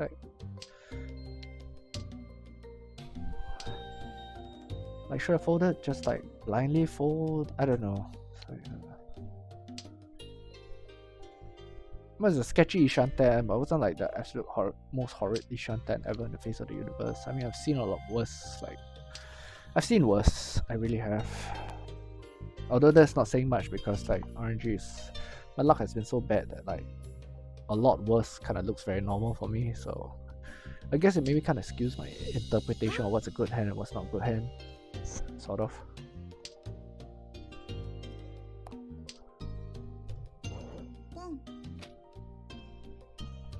So now we have more bullshit going on. Everyone's got a piece except you. So a couple of turns in. We have a Dora here, which is kind of floating. It's not connected to anything. Tragically, we also have like Chinitsu building. However, we have too many other cards here to get rid of that are of value. I guess I want to lose the 3 because the 5 is dead, even though we could draw a 2. Which kind of like makes the 5 kind of moot, but well, I guess it kind of preempting it a little bit. This kind of opens up the hand a little bit. And I told you, we draw the 4. Unfortunately though, the 5 is kind of like dead, so can we really say that it was worth keeping? I don't know. Tragically though, if you look here, we've tossed 2 E's out, which there goes our Honetsu. And the ability to at least get 1 Yaku, so we're kind of not in good shape at all. So yeah, case in point, shows my interpretations are really bad because I tossed the 3 out, draw the 2, draw the 4, but completed a block within the next 3 turns. What do you have instead? Fuck all.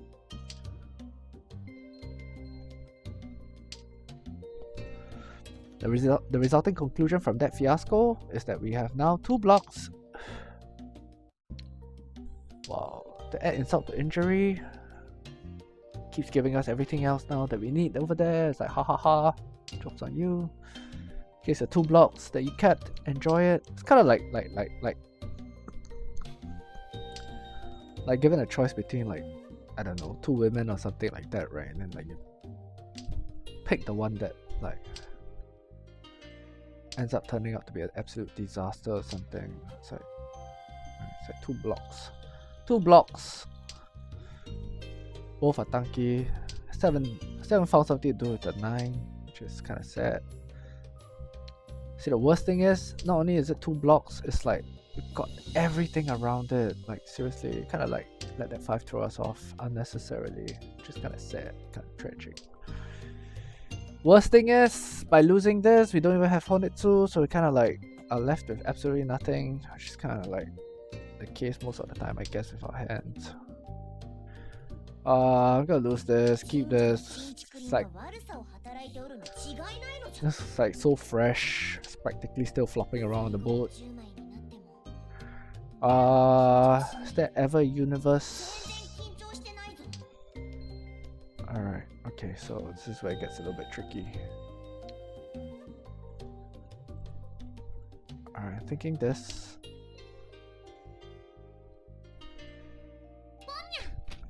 Alright. Can't do that.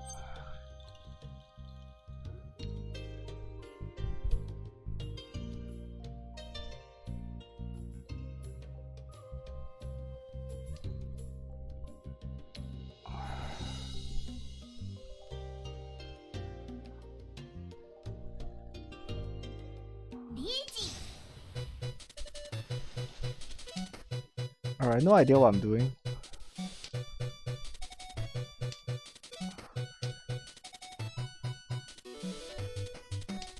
I guess I'm kind of hoping for like a quick miracle that maybe like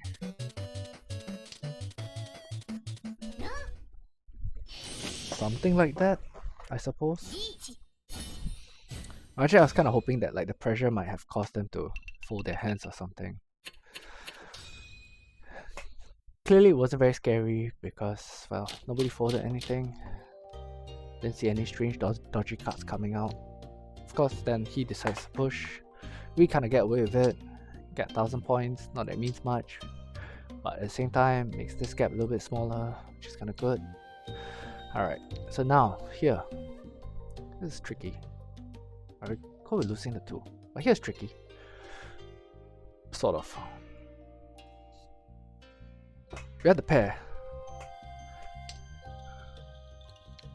We could force Tan Yao because we kind of have enough cards to do it, kind of.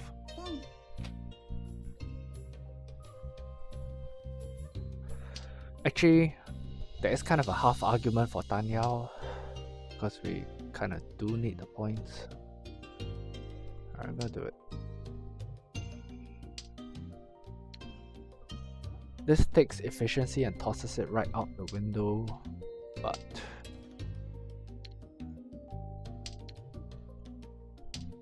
and of course you could argue that keeping the hand closed and reaching is probably gonna be, it's gonna yield a higher return,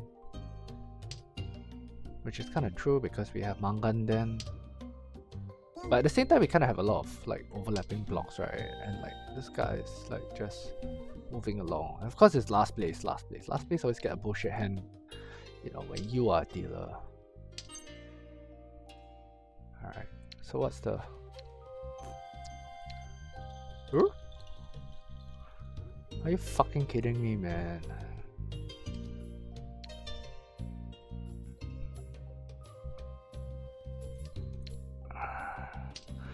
Alright, you know, I'm just gonna pray that maybe we draw a... Maybe draw a... an 8. We draw an 8. Actually, you know what? Ah, screw it.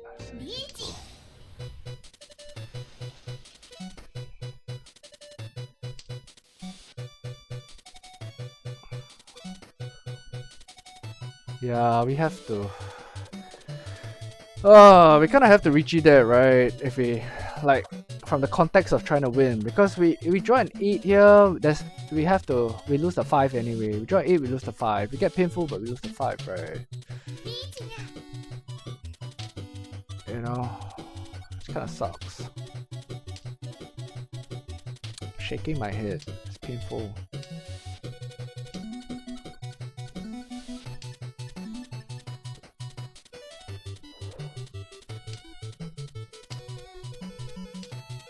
As I said, we get the 8, we have to lose the 5. There's no way we can... The only good thing with that is that we end up... I don't think we win this, but... That's fine, I'll live with it. Puts us now at 1,300, so we're completely back at square one. But, yeah... Do we get the 9 in any universe? No, we don't. So, okay. No real change. Good news is, no bullshit surprises from him yet. We still got another round to go. Another good news is, we still have an outside chance. Because we have a half decent... We have a half decent Honitsu here. A little bit more potential. I'm a bit... annoyed.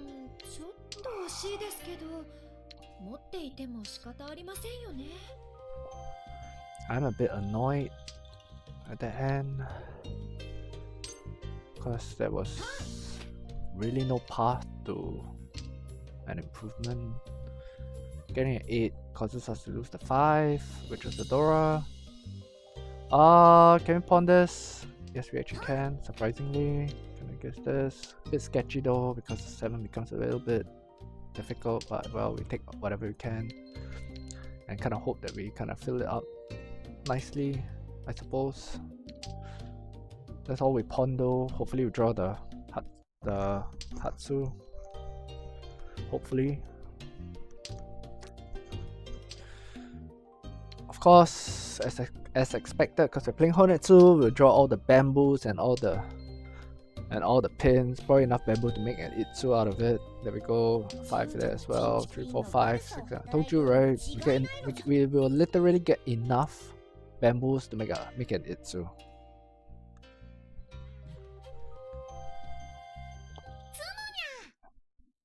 Oh well.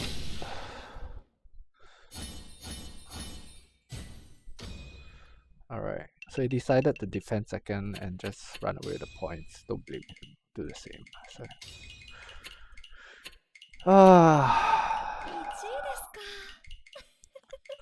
So yeah, here we are, continuing to flounder at 384, barely made any points. Just want to have a look at the hand again. So have a look at the hand again, just to revisit my misery. Is there any 6 at all in the grand scale of the universe? 1, 2, 3. Nope, there's only 1. I bet you it's in a wall. Yes, there we go. Oh wait, no, it's not that one. It was here, somebody drew it. So 1, 2, 3, 4. What's the last one? 1. Oh wait, 1, 2, 3. No, yeah, it's dead. It's a dead card. It's a dead card unless he let it go. He's not gonna let it go because he's not gonna let go because he's an ass, right? So, the story of our lives. So yeah, here we go. As I said, right? When we are dealer, when we are last, we don't get any bullshit comeback hands. Just have to sit it there and like bend over while RNG enjoys itself. That's always the case, right? Whereas everybody else, from my experience, kind of get their bullshit comeback hands. Like some Hanuman Mangan shit. Hit their Zimos. We are always losing our Richie races. Even though like in some cases, if you watch the replays, you can say, hey, well, that's a shitty weight. Yes, I agree that's a shitty weight. But like there are so many times as well where the weights aren't that bad, right? We never win. We never win. So case in point, been floundering around here for a really, really long time. Pretty much the whole day. I think we only made like 10 points. Which is, in the grand scheme of things, kind of like not that far from minimum wage, I suppose.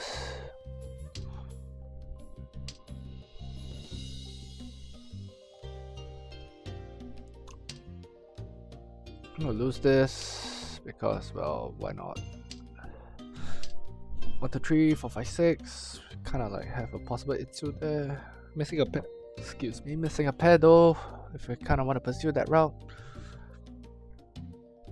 And we kind of have this, which we kind of need to break up. I'm gonna toss the 2, keep the 6. I don't know, I feel lucky with the 6. Also, there's better tile acceptance, possible SSK. Sorry. SSK generally never happens for me, so not having my hopes up. Alright. So, here we go. Alright, you know what? I'm gonna hold out because SSK actually is a fairly realistic shot. Kind of.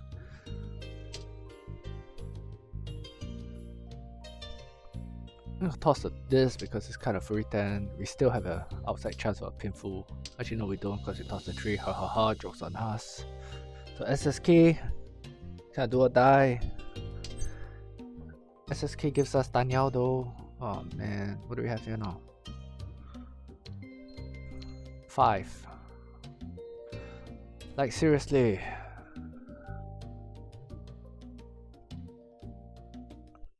Alright, no, let's not. Let's insist. Let's just insist. Because we draw a 6 here, we kind of still have Pinfu, Danyao, Ipeko, right? It's kind of tragic because like we're just bouncing around here hoping for something. Alright. So here, there's some kind of bullshit weight now. About the SSK, so I guess kind of holding out did help a little bit. Richie Tanyao. Best case scenario, we draw the 8. There goes our Ipatsu. Because, well, as I always told you, RNG likes to screw you over like that. Way to go. 5, 6, 8, 9. Will we even draw it? I don't know. 8's the most ideal, right? We want the 8. 8 gives us Pinfu, Tanyao, Ipeko, and all sorts of shenanigans. So 4 there, nowhere close. Of course, here we go. 4 card Richie. 4 card Tenpai. Can't even get it. Can't even get Ipatsu. Don't even have the chance of smelling Ipatsu because that guy cheat there. Right. And of course, no surprises. Absolutely 0 bamboos coming out now. So yeah. Tell me once again that it's my imagination, that RNG is not screwing me. Like, you can't even Zimo here, right? Like, you can't even Zimo here. It's like a 4 card weight, right? You can't even Zimo. It's like, oh man, so painful. Most tragically though, is you actually hit the 9. Because hitting the 9 is probably like the cheapest hand possible. And if it happens on a discard, it's even more tragic. But yeah, there. So, no Zimo, no deal in. Miraculously, everybody dodges everything. つもこれぞ天賦 So, as I always say, right? RNG loves to shaft me. I'm now in last. Even though I was reaching with like a really fantastic bait.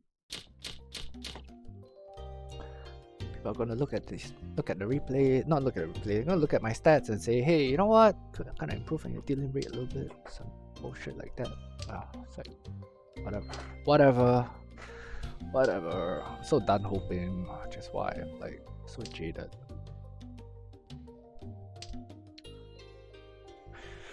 Right.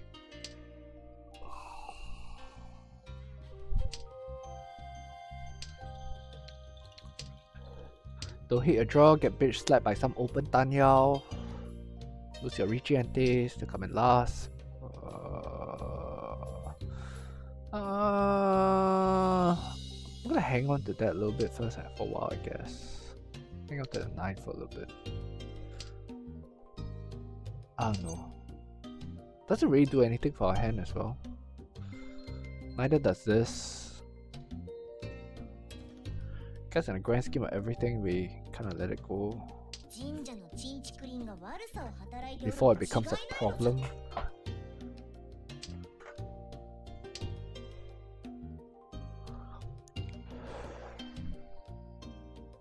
Although there's an argument that the rest of the hand is shit anyway, so like, do you really want to let it go? I don't know.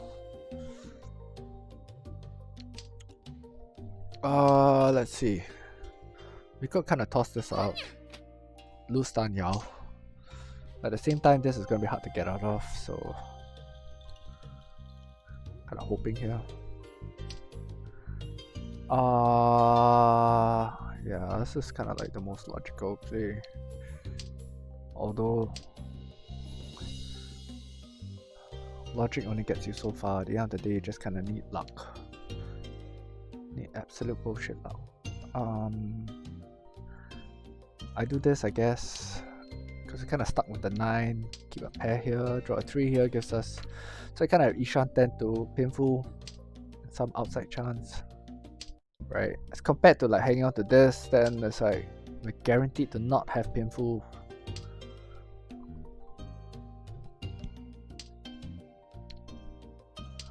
Still kind of sore over that last hand though. Seriously, 4 card read, can't even get one.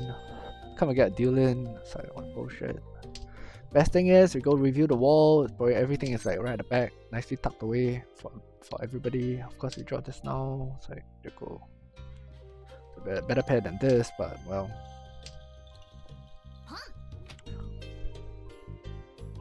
As always, we struggle with the draw, get nowhere. No surprises. Again, once again, Bamboo. Really bad luck with Bamboo this round. Got sitting down here waiting for Bamboo. Nothing comes, but that came. It's going to pound away, so there goes all hopes and dreams. I guess if we draw 2, can kind of hope for a Chankan. That's very wishful thinking. Good news is we have safe cards at the 9. We can still draw a 3, hope for a Chankan. Or some other bullshit like that. Nope, doesn't happen. This guy steals the show again. What a bitch. Good news is he recheat, so he's kind of down 1,000 points. Everyone's on equal footing. We're second. Hang on by a thread. Surprisingly enough, it is still East 1, so this guy's kind of hung on for a couple of games already. How lucky. And I wish I had his luck. Wouldn't be surprised. I wish I had his life as well. So, here we go, drawing more bullshit. 1, 2, 3, 4, 5. Small case to argue for Kokushi. Alright. Might sound kind of stupid. I'm just gonna try it. Actually, no, that's really stupid because I tossed this out and then talk about Kokushi, which is kind of really tragic. But it's okay. We kind of decided a little bit late. Plus, right now, no one's around to watch this really stupid play. We can still kind of maneuver into Chi-Tui, I suppose. Which is kind of stupid because we treat Chi-Tui works best with the Dora and you just kind of toss it out. I guess we fold. Alright, let's still hope. Alright, let's still hope. Bad news is though, if we Chi-Tui this, well... Actually, Tui-Tui is also not too bad a decision here. Can we still Tui-Tui? Alright, we can Tui-Tui. I'll go with Tui-Tui. Reason why I say Tui-Tui is not exactly the most horrible decision here is because, well, we got a lot of this, right? I'm gonna toss this out. Bad news is though, we're kind of missing one more pair to make Tui-Tui like Tenpai after the next pawn.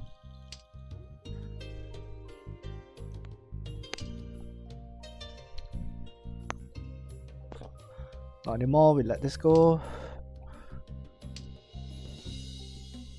Interestingly, we are actually one block away from a Yakuman, because if we had drawn another like N, like I don't know, 1 month or 9 months, we had fantastic like Yakuman there. I've never hit that. Alright. All terminals. I never hit that.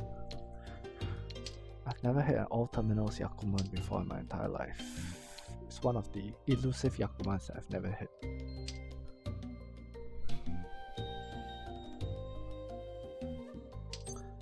There we go. Alright, so that's it, right? I'm not a big fan of Tui-Tui unless it's really like this, where like, you know, it's holding a shitload of like terminal tiles. Plus the 8 is out like that, so we actually have a fairly good chance. I mean, screw the Ricci, I'm not really worried about it. It's like, we're very committed to this, so it's like we just kind of roll with it.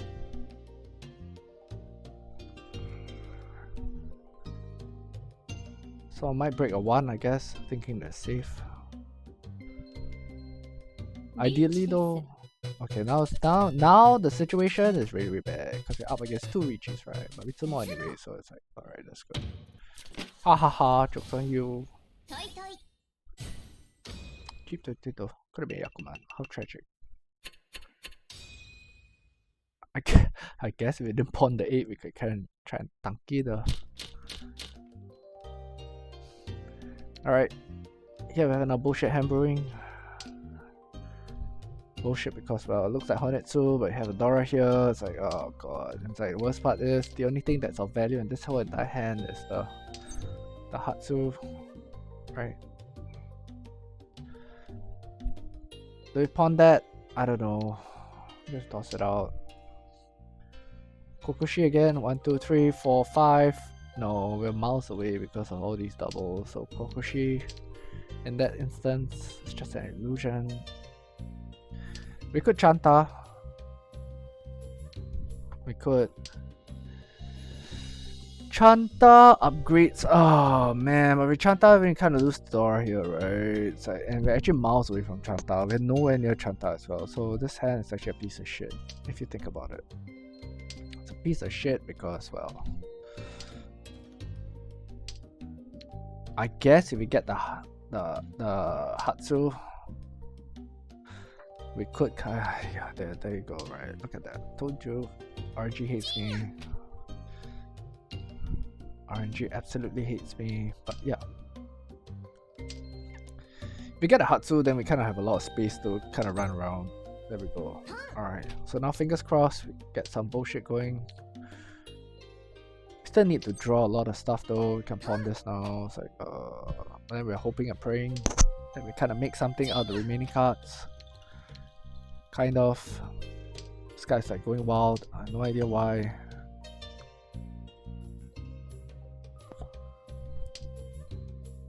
I'm gonna lose this, but we kind of have the worst outcome here because we draw a 7 and kind of fit this in, right? But the bad news is we're then missing a pair. We need to grow a pair.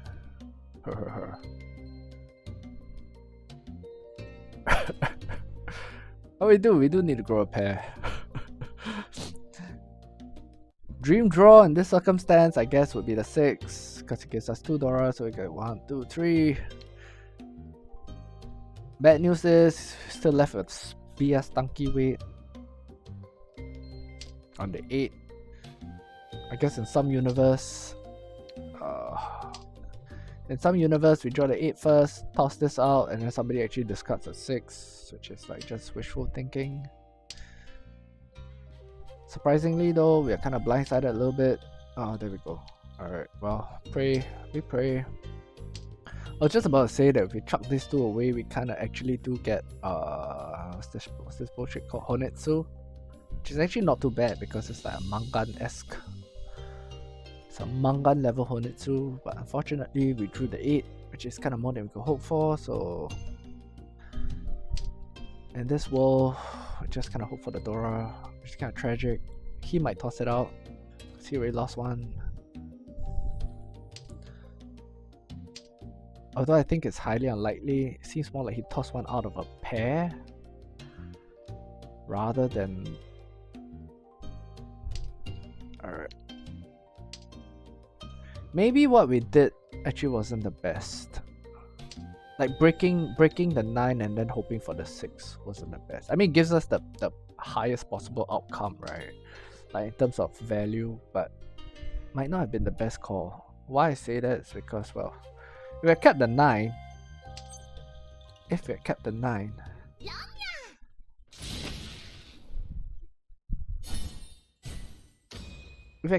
then all options for Tenpai kind of opens up, right? Could be anything under the sun.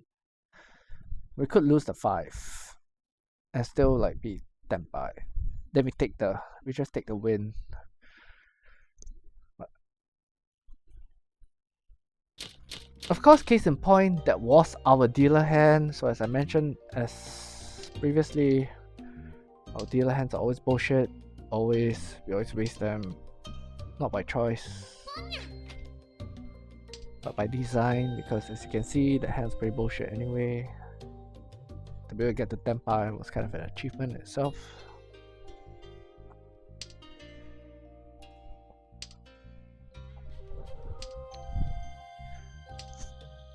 Yeah, we don't have Jun-chan, we don't have Chanta. Reason being, well, gotta lose the Dora for that. Small outside chance for Itsu. It's not gonna happen though, because for Itsu, we only have one spare block that we can use. So here, we're tragically faced with this horrible decision, which is now we get a pair, but we isolate the Dora. Right? And by tossing the 1-2, we're kind of breaking the block up, which means now we're like missing a block. We're now missing a block. 5, 6, 7.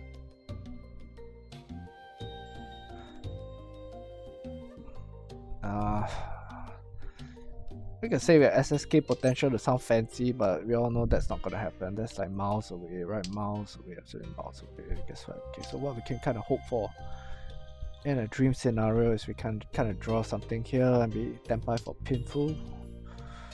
Or we draw a 5 here, and we now have Itsu to replace the loss of the Dora.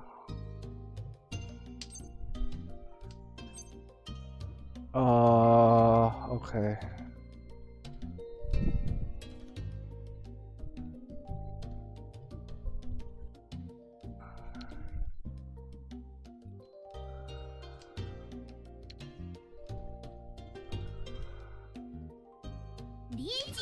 It was tough. It's kind of tough and it's kind of stupid. It's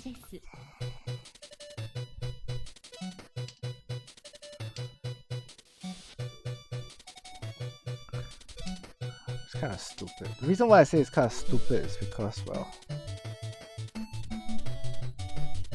I feel we're kind of forced into a situation where we must reach G. Like it's the optimal choice, right? Kind of reach and hope for the best.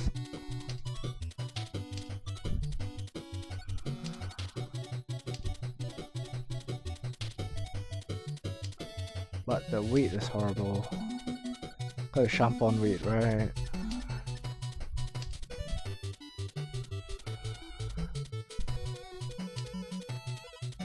Looks like reasonable chance to Zumo, I suppose. Because all this bullshit's coming out. 6 has come out as well. So we kind of have a reasonable chance to Zumo. Or a reasonable chance that he like kind of draws and deals in. Nope. Well, he got his Zumo. So there we go. So once again, what bullshit, right? I mean, like, so I told you, right? Winning tiles always hidden in the wall, always hidden in the wall. So there we go, right? Again, evidence. Don't say that I'm like talking bullshit. Look at that, right? It's always hidden in the wall. It's always hidden in the wall. We always lose our Richi races. It doesn't matter what we do. Could be Shampong, could be 3 cards, could be 4 cards, could be like painful, whatever. It never happens. It just absolutely never happens. It's killing me. I'm really upset about it, but what can I do? What can I do other than not play this game, right? I just give up, roll over, and just say, okay, alright, you win. I give up, I lose. It's like, fuck me, man. Seriously. So I just lose every single Richi race, every single one. It's like, God, because everybody always just hits their Zumo, regardless of how ridiculous it is. Right. I mean, I could have 4 life cards on each side of the Zumo and still miss it. You know, like lose out to some fucking tanky weight kind of BS. Right, and then you check the replay and realize that all your cards are hidden in the wall, and then like this, and or worse, like whatever cards that you need to win, they're always tucked away nicely behind somebody else's deal-in card, so like you're always perpetually on the wrong end of it. Now we kind of have the horrific situation whereby this try not to swear at him, but this guy over here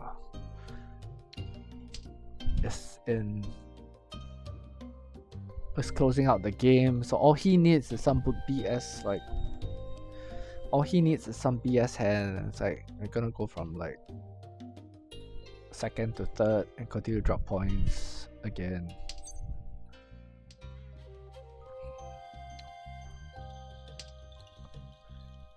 Good news is I'm kind of used to it by now. I've kind of given up all hope because like, well, RNG is a bitch.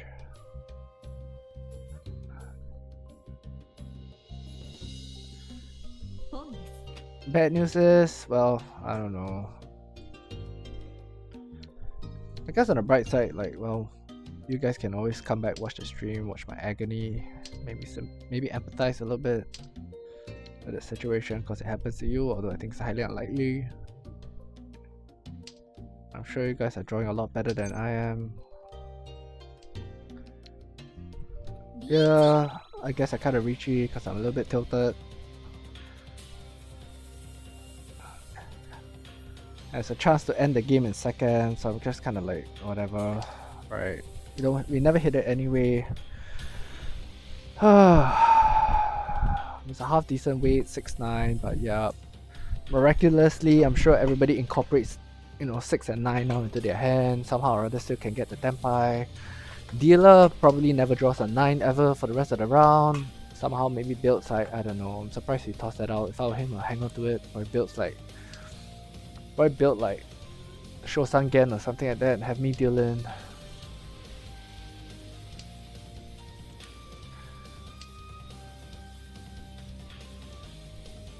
Cause like, well, fucking bullshit, right?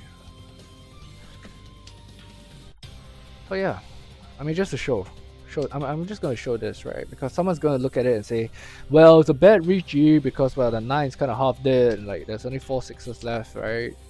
You know, but people have been throwing out 9s, so it's kind of half dead. You only have 5 life cards or 5 outs, so yeah, bad Richi there. Well, you know what? I've Richi'd on painful with like 4 on each side as well, and actually not get anything. There we go. Deal into this bullshit. Good news is we still hold 2nd. The match ends. I guess it's the most positive outcome we could hope for. But yes, as I was saying, right? I've had situations where it's 4 on each side. Of course, then you're gonna turn around and say, well, you know, the fact that there's 4 on each side, it kind of means that everybody kind of has a piece and they're holding on to it. So that number is not, well, whatever, you know. Long story short, it doesn't matter what kind of Richi I do. Case in point, like the earlier Richi, it was like 4 different card tempai. Everything was really, really live, and you still don't get it ever. Added on top of that, you never hit an Uradora. Oh, not playing East. Sorry, not playing 3-player East. Added to the fact that we never hit an Uradora ever when it counts, so it's important. So yeah, it's always been an uphill struggle, always. Alright. I'm gonna turn this on.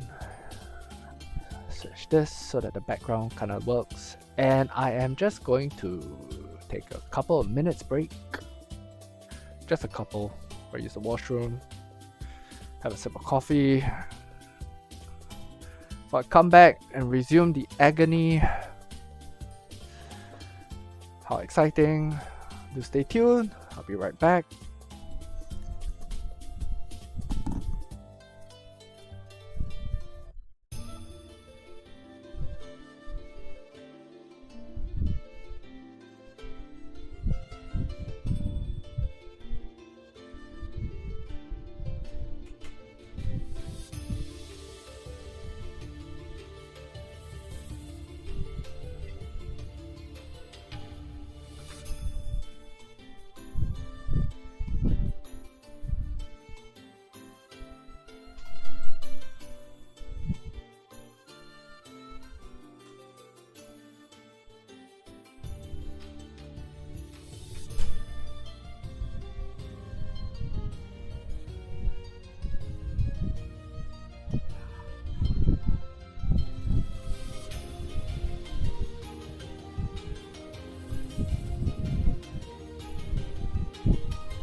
Alright, switching that off, coming back. I'm just gonna like look around a little bit before I play the next game. I guess it's kind of like a half break, sort of. 142, so I guess we could possibly, yeah, we could possibly hit 160 before I go absolutely batshit crazy with the grind, I guess. I'm not gonna start the next game so soon, still like chilling out a little bit, just rambling.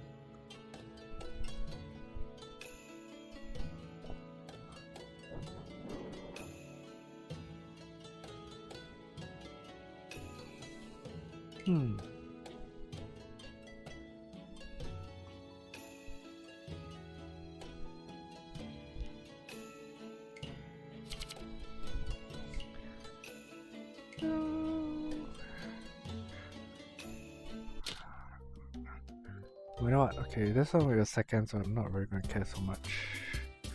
Let's have a look at this bullshit, see what happened.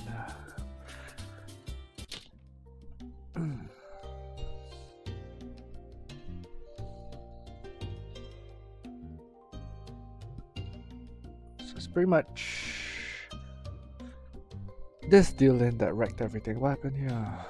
What kind of happened here? Oh, yeah, it's this one.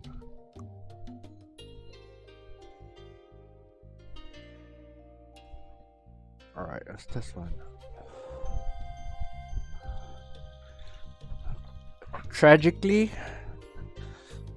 tragically, I can see with the benefit of seeing everybody's cards that it was a doomed Richie as well, right out the gate, because he had 2 4s and the 1. So it like outright cock blocked the entire hand.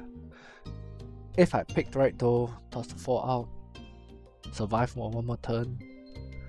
What happens? He gets the 5, he gets 7, 9, 5, draw another bullshit card. So if he theoretically, no, let go the 4s. Let go the 4s. I'm drawing a 5. Doesn't help actually. So okay, so we draw the 5, 7, 3, 3. So then we have a 2-5 Tenpai. So 2-5 Tenpai, he gets a 9, he gets a 4, a 9. 9. We get the 9, he gets the 2, and then he deals it. Right? Because 2, 3, 4. So yeah, I guess there's kind of a cosmic argument with the benefit of hindsight that maybe hold out the Richie for a couple of turns. I hope to improve on this draw instead. Improve on the Shampon draw, right? Then we kind of get that. Although doing that, we kind of don't have many turns left, so we're kind of reaching into like how many turns by then? 1, 2, 3, 4, 5, 6, 7, 8, 9, 10, 11, 12, 13, 14, 15, 15 turns. No, 15 draws left. Hello. Hi, Pina. It's kind of 50-50. So what I've been doing is actually playing East rounds because I'm trying to wrap up this portion of season, which is this bit here. I'm kind of close. We are in season, right? Where is it? Where is it?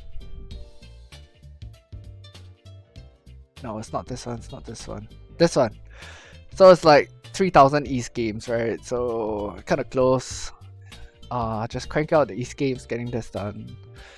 I guess what I have in mind is sort of like, well, then I don't have to worry whether or not I play East after this, because this is like the last requirement that says I have to play East for whatever reason.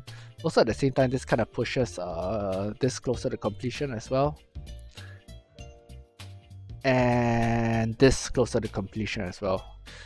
Although it doesn't mean that I'm anywhere close to completing season because of this, right? So I mean, another 1,830 Zimos.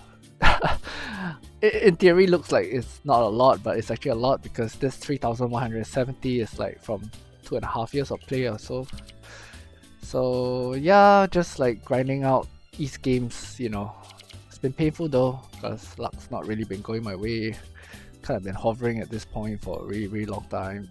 I mean, like we float up, we float down, you know, and then kind of like get a couple of bets. I mean, the thing with East also is the variance is really, really high, right? So very quickly you kind of lose a couple of points just by having one last place finish. So small improvement, I suppose. Like I said earlier, it's kind of like a minimum wage thing where, like, I think in the grand scheme of things, I've only progressed like 10-20 points since I started. Like 10-20 points net, which is kind of sketchy as well because, well, if we lose the next game, then we're kind of like net loss again, right? Back at square one. So lowest I kind of floated around was like at around 900 something. My best score so far, I guess, was about 145 or something like that. But yeah. But E3 is kind of not a new rank for me as well. I've been up to about M3 before. Luck hasn't been really good, so here I am, and yeah, just mindlessly grinding out East games and, yeah, just streaming for fun, I guess. So how's it going with you? How's your games been going? Everything good? How's your week been going? It's the weekend, right? It's like weekend's coming up. Or at least I hope your week's been good.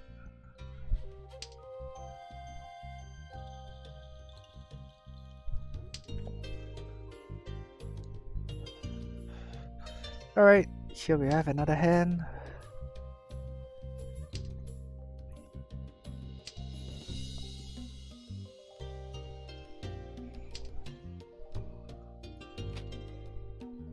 Oh, you won't hear anything from this girl because I muted her because I really hate her voice. I don't hate her voice, I hate her voice dialogue. She just whispers, so you can't really hear her voice anyway. Or rather, there's no emotions in her voice. So I muted her. As I was saying in a previous stream, well, I absolutely like she's the only character that I hate enough to actually bother to mute. Simply because among all the whisperers, she is most guilty of whispering. I guess we lose this. Yeah, she's absolutely most guilty of whispering.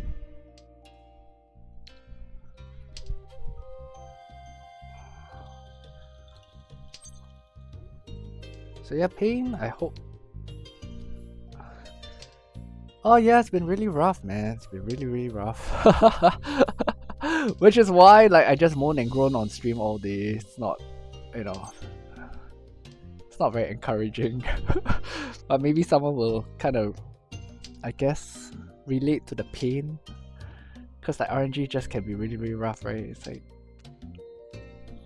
honestly though, in the grand scheme of everything, it's actually been a smidget kinda. Because at least I kinda have hands to play and like at least like okay fine, up down swings here and there, but you know, a little bit of excitement, some up, some down. The slide down the last couple of days, that was really absolutely, do I lose? I'm gonna lose this, keep trying like. The slide down was absolutely painful because it was just hand after hand after hand after hand where you just can't get anywhere. Oops. Alright, that's bad. We're giving me like tempai. No, it wouldn't. Yeah, it would. No, it wouldn't. No, yeah, it would. Give me tempai. 1-4.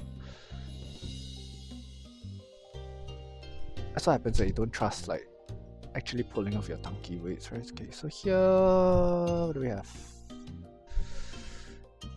Alright, lose the 4. This is safer, even though it kind of wrecks the hand a little bit. So yeah, the slide down, honestly, it was really bad. Like the hands even look bad. Like, painfully bad. Like, nothing would even be side by side. You know, like you look down and you see like 1, 3, like maybe a 1 pair, 3 pair, 5, you know, 1 pair, 3 pair, 5 pair. It's like where like you can't make tan yao, you can't make chi tui, you can't do anything. You just sit down there and like, you know, and you spend like all round just trying to clear like terminals and stuff like that. And usually by the time you're tempai, you kind of like draw some bullshit that like results in a deal in. So it's like so I got to the point where I was just like so jaded, which is why like I just ranted chat all day. I just sit here and I just moan and like bitch, like, yep. But in a really warped sort of a way, I guess I'm kind of having fun doing it, like just because nobody's really watching anyways. I just like, it's an avenue or outlet for me to vent to the MAHJONG gods, right? Like, why do you do this to me? Although to be absolutely truthfully honest, I am not that fussed. Alright, I'm just gonna do this, which is kind of weird. I'm gonna kind of force a Honetsu here, which kind of means that even though this is dead, a pair of it would kind of be half useful. Oh, of course, then this happens. Alright, I give up. Maybe we get forgiveness and then like be able to make something out of it. We could kind of chi, I guess. Kind of be like, what the hell are you doing? It'll be our little secret trick.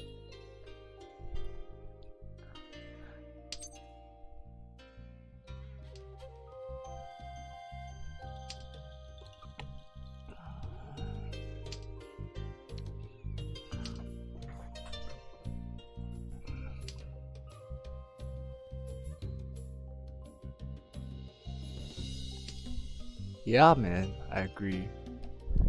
It's definitely a lot of pain. Alright. So now it's a really tough decision.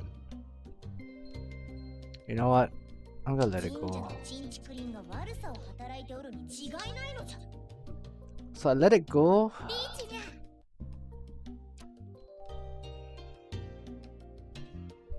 Give me the 8. If he gives me the 8, it's good. Oh man, okay. 6 should be safe.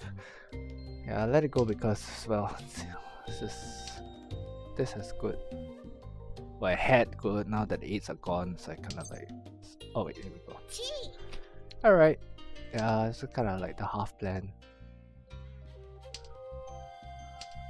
What do we have? We have... Oh man. I guess we push it, deal around. Kind of means that we deal in. And then end up in last. Is it a Mangan though? Sort of. Is it Mangan? Yeah, it's Mangan. It is Mangan. I believe you're enough food for Mangan. There you go, the pain.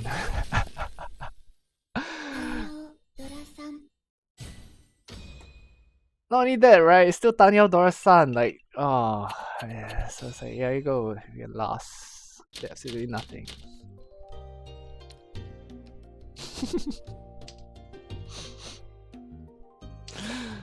Good news is, I'm kind of, I guess you could say I'm sort of chill about it because my absolute main focus is to just get those East games out of the way. I understand the variance of East, so I know it's gonna be painful. I ideally move into South and like kind of ease out some of the variance. Although, as I mentioned as well in one of my previous, I guess one of the previous streams, was that if your luck is really bad, then South is just two times the bullshit. It's just 2 times the bullshit, 2 times the pain, 2 times the agony. You lose double the points. Well, I guess it's kind of good that we kept this because now we have that, but it's kind of bad because we can't really use that. Does absolutely nothing for our hand. We kind of have this floating Dora, which is kind of worthless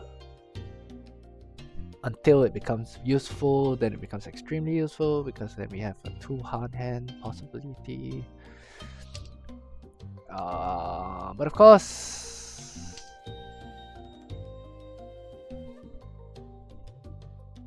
sorry, what didn't you know? Which comment are you referring to?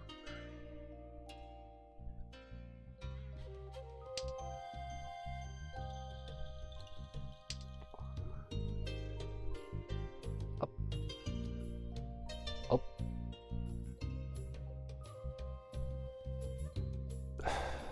Alright. This is rough.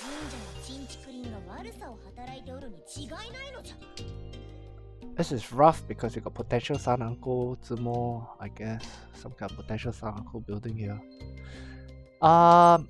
Yes. Well, it's double in the sense that because you play 2 rounds, right? So like East game, let's say a first place for East game in gold at my current rank is about 80 points, I suppose, right?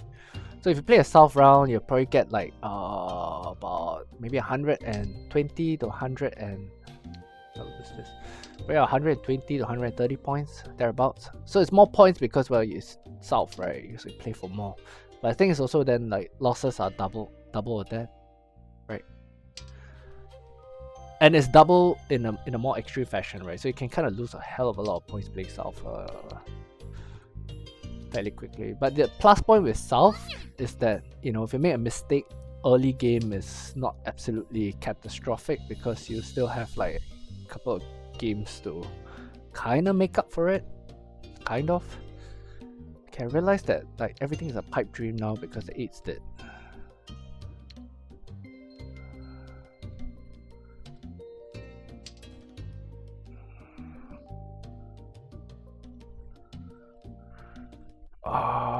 Which kind of puts this in actually easy peasy fold category. I'm gonna do this because, well, I can't do anything with the 8. Actually, it's really bad because then I toss this out, right? So it kind of puts me in sort of like a semi-free 10 as well. So yeah, hands kind of go nowhere. Just the basics, expert 1. Well, you get the hang of it, you know, when you play like more games and stuff like that. South though can be a little bit more challenging because I mean a lot of the more serious players actually do tend to gravitate towards South games. So everyone's like pretty, like you will find that South games people are surprisingly more competent there. You know, even at like oh okay, I can't. I gotta fold this whole entire hand. It's tragic. Even at gold, actually even at silver, like South games at the same rank level will be a half step up in terms of difficulty. You know, just kind of expect that and not be surprised when you do see it. Alright, got a lot of safe cards in the 9s, so I'm just gonna. That's kind of good because, well, keeps us in 3rd, so we don't drop too many points. Gives an outside chance of getting 2nd. I used to primarily play a lot of East games as well. But yeah, you get the hang of it as you play more.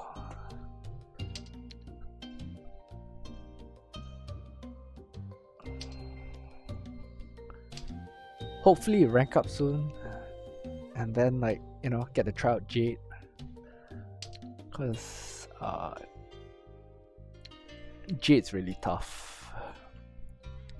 It's really tough, but if you're open, right, like you keep your mind open, you kind of learn a lot in Jade.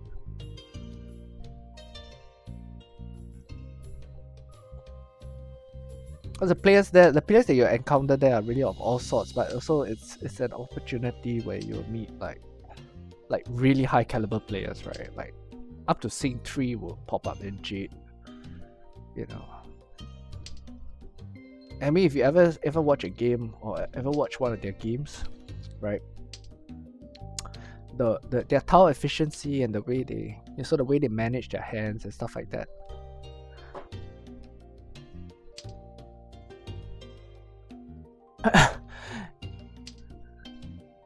Yeah.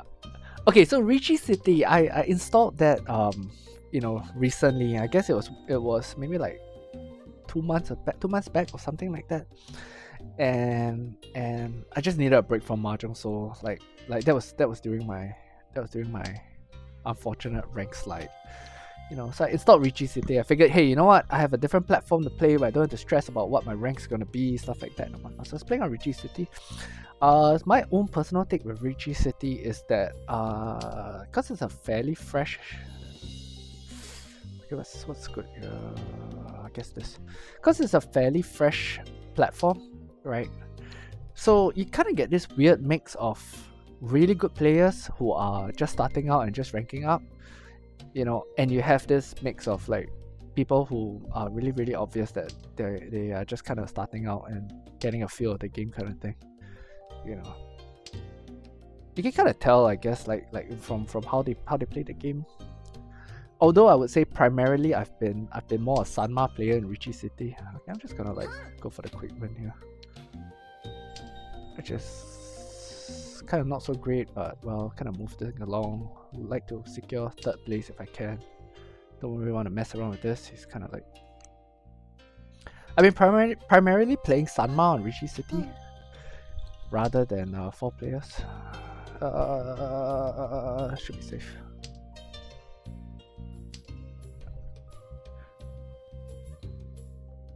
So how do you find Richie City yourself? Like, how do you find it compared to Mahjong Soul? What's your take, or what's your thoughts on it?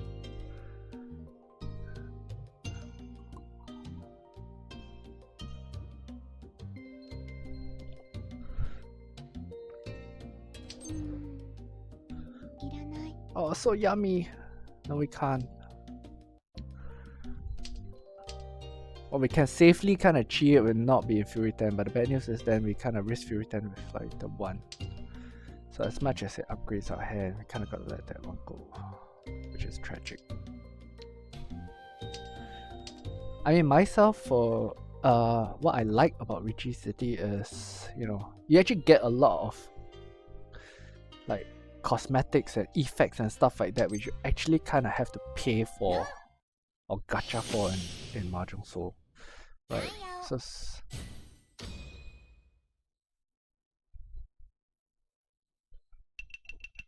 East and West was switched.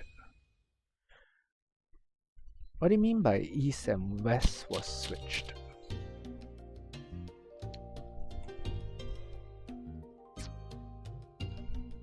As in, you got them mixed up? You got the characters mixed up or something?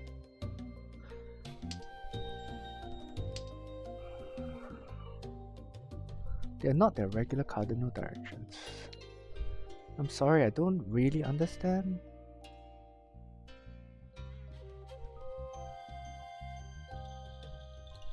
I mean, I don't know, I'm Asian, right? So honestly, that's which is why I kind of play without like the characters and stuff like that, because I can read everything, but I don't understand what you mean by not their regular cardinal directions. I mean, generally, like east is east, west is west, south is south. The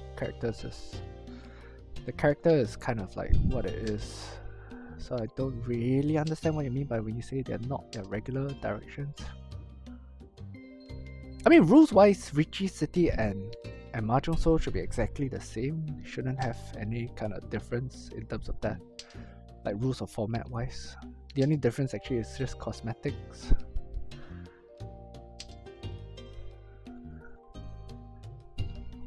On the regular compass, west is left, north. Uh-huh.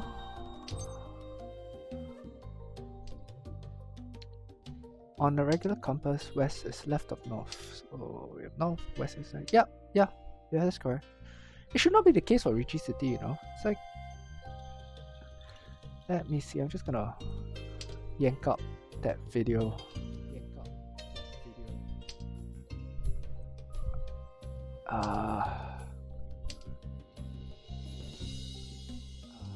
Where's that video?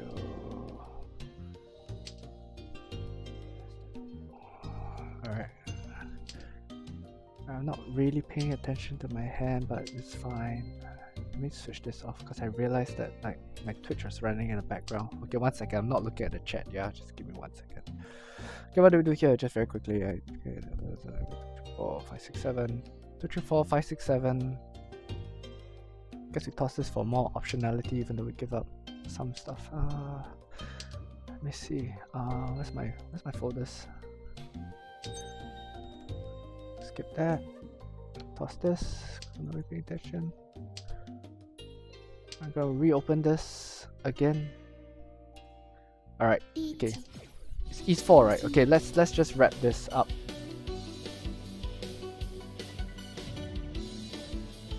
Let's go play safe here and we'll wrap this up.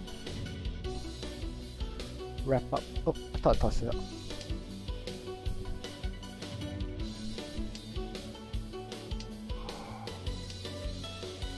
Lose the 9 here. Yeah, I guess if we play safely, we definitely lock in third, which I'm kind of happy to do. Alright, do I have safe cut still? 6.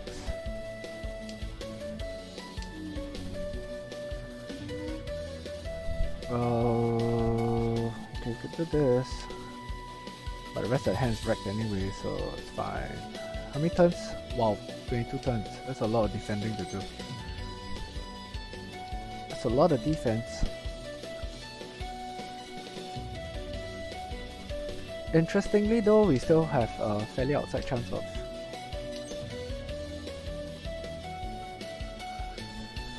two was kind of not safe. I'm just outright folding this. Alright. Let's see. So he's the most. Alright, we get that. Nothing new.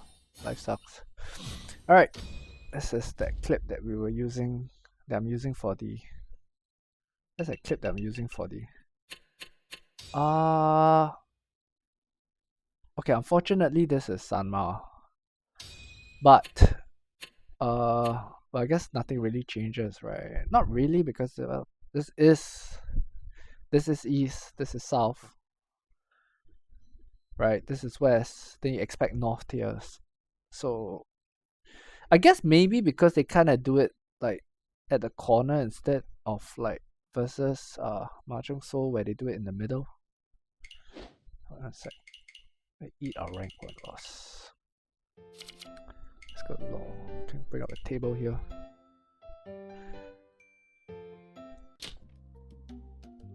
No, it's the same. Sorry, at the corner as well.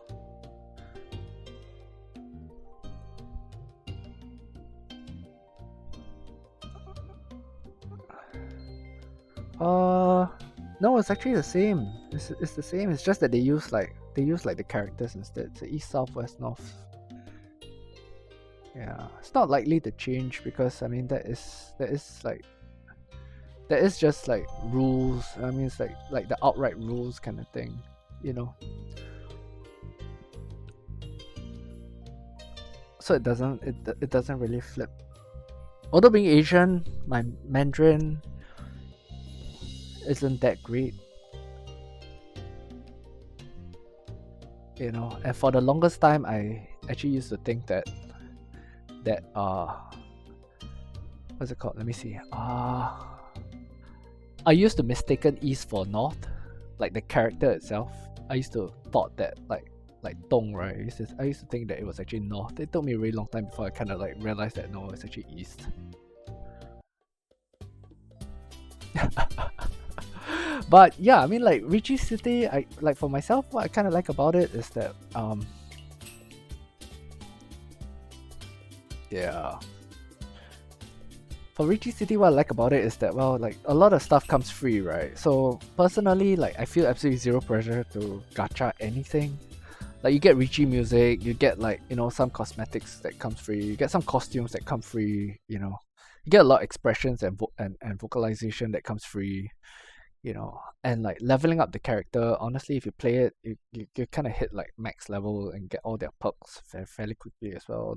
So you're not missing anything, you know, as compared to like if you're free to play. And like they even give like table mats, tile backing, stuff like that free. I've never spent a single cent on Richie City, and like honestly I've got tile backings.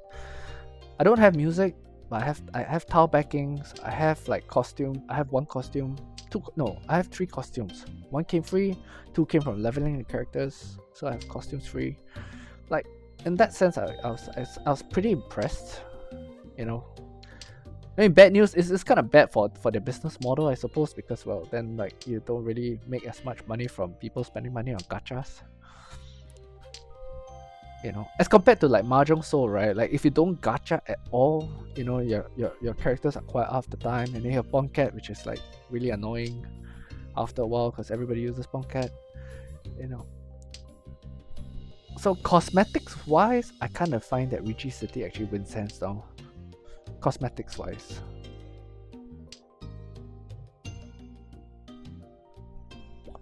But depth of field, quality of players, you know, Mahjong Soul has probably the better and stronger players.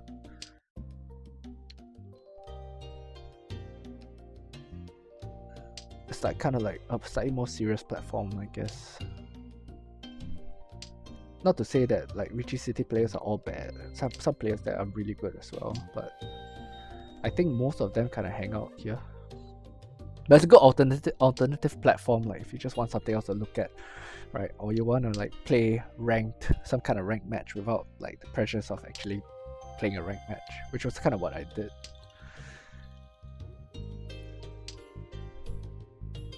But I'm primarily a Sanma player in Richie City. Alright, so here we have the unfortunate situation of being damned if you do, damned if you don't, because we have the Dora on both sides. Can we open Tanyo this? It's a 5 safe.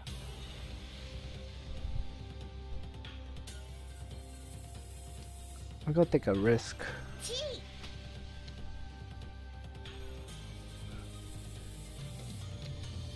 What's it? Actually, no. Wait a minute. 4, 5, 6, 6, 7. Oh, okay. Alright. Alright, this is bad. I was daydreaming. I kind of thought that this block was completed. Clearly, it's not. Ha! Guess it's what happens when you don't really pay attention. Read out character using 2 out of 3 tickets. Oh yeah, in Richie City? I've not gacha yet. I have actually quite a lot of gacha tickets. Alright. Good news is we kind of inch a little bit closer to Tenpai. Not really wrecking ourselves. We kind of have 6 here, which we can kind of let go safely, I suppose. Bad news is it's kind of like a big risk going for open Tanyao against a dealer Richie. Good news is we're kind of Tenpai, which kind of means you have outside chance of actually hitting something with a 3-hand hand. Bad news is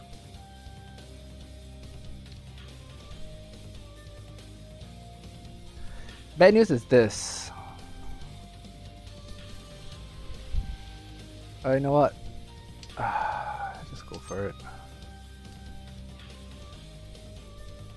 Yeah, man, risk it for the biscuit. I agree, like 3-hand hand, right? It's just a dealer Richie though, which is kind of really scary. No 8s are out. It's like, oh my god, I got no 8s out. Someone might toss the 5 out though, because it kind of looks safe, I suppose. Although everyone's holding it. This one here. Oh, there we go. Phew. Alright. Considering that I thought that Chi was kind of like immediate Tenpai, we kind of got away lucky there. Oh yeah, so as I was saying, Richie City, I've not gacha yet. I have a lot of tickets though. From Sanma. What do I do here? What can we do here? Can we go for a little bit of speed here? I have a lot of gacha tickets from Sanma, because I actually hit the weekly rankings thing. Oh, okay, so that's the thing. That's the other thing with Richie City, right? Like if you play, you actually get a lot of gachas and stuff like that. Like if you actually spend time playing on the platform, you know, like participating in their stuff, they give a lot of free stuff from there. So like getting gachas, getting gacha tickets and stuff like that, as long as you play every single day, you'll get some kind of resource that kind of contributes towards either some kind of cosmetic or to the gacha ticket itself. You know, whereas like Mahjong Soul, I mean, like honestly, I think it can be extremely painful to free to play. It can be. Alright. Here's kind of a weird spot.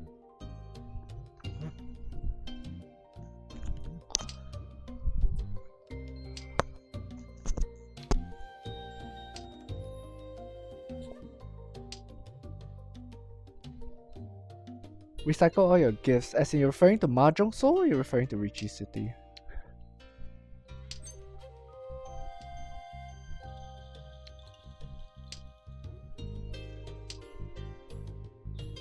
Ah, yeah. I don't know, I'm a hoarder in Mahjong Soul. Alright. So this is what I mean by interesting spot. I guess I prioritize Tenpai over all else. I guess. Not sure if it's the right decision. I'm not a big fan of Shampon raids. I always feel like they rarely play out, but okay, I guess in this case it kinda worked. Yeah, for some reason I'm a major hoarder in Mahjong Soul. So I kind of like, I guess, a mixture of like early whaling and then like just, you know, paying the monthly, what's it called, fortune charm, right, for like months on end, you know. And I've not really spent it on gacha for a pretty long time. I think this first. I've not spent anything on gacha for a pretty long time, so but the time that I spent gachaing, right, so I have like all these like gifts and stuff like that and whatnot, and I just never really spent it. Okay, this is kind of dead, so I gotta let that go. So I have a lot of gifts and I've been playing a lot, so I have this like huge collection of like the red hearts as well, which I've not really used. But at the same time, I've not really been I guess inspired to gacha for a new character, because from all that time playing, I also kind of built up a fairly decent roster, I guess, that I can kind of cycle through and not feel bored with the characters, you know. So I mean, it's kind of like, oh well, okay, then what do I do, right? So recently I started dusting actually no, I'm not even dusting like that, like the blues and stuff, right? I've been just dusting like the hearts and things like that, and just slowly collecting like what's the thing called, slowly collecting the fortune summon scrolls. Honestly, what I really kind of need right now though is gold. Although I still have a fairly decent cushion, I do kind of would like to. Oh man. Okay, this is rough, right? Because we're missing a pair, but we have a really nice Itsu building here. Painful as well. I guess if we draw the Itsu, we can kind of do the 6-9 thing. How many 9s are out? None. How many 6s are out? 3, 2. So we're the last. Come on. No, this is not. Sorry. And we're dealer 2. Alright. 1 is kind of dead, so maybe no hopes there. So maybe you kind of like be happy with Pinful. Bad news with Pinful is that, let's see, we need to draw something like this on this side, right? Because, oh man, ideal, of course the ideal card to draw is just like draw into this, right? Alright. Yeah, it's a 6-9. Alright, I guess we take it. Because we got Dora 2, 6-9, so it's Ricci. We hit Aura, but we've been saying all day in stream, we never hit our Auras, and this kind of bullshit always happens, so, well.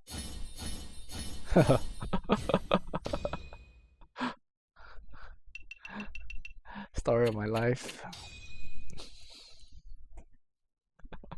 It's alright, I'm used to it. It's been happening so much. I've not won a single Ricci race, whether or not I'm first to act or I'm last to act. I've not won a single Ricci race, I guess, all day.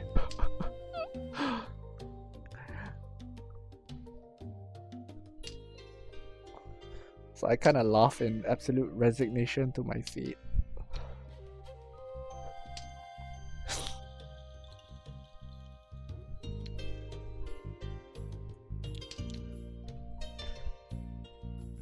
So yeah, gacha right now, I mean, really haven't found anything that was really inspiring. The Ninja Girl in the last draw actually was kind of okay. I was kind of on the fence, so I didn't. Alright, see, it's a really tough call. Alright, we take the path of least resistance. I kind of say it's a tough call because if you draw a 6, we got 147 Tenpai there. 2, 3, 4, 4, 5. Doesn't really improve anything. When we keep this, we can kind of pawn this still, go immediately into Tenpai, pawn this, go immediately into Tenpai. Can swap this out, get extra out. 1, 2, 3. This gives us 3. We are, well, yeah, we're just kind of hanging on. Can cheat this, then we kind of swap this out. Let's see, 3, 4, 5, 4, 5, 6, 4, 5, 6. So I guess if we draw a 6, we let go of the 3 still, because it gives us Chanshoku, which is another 1.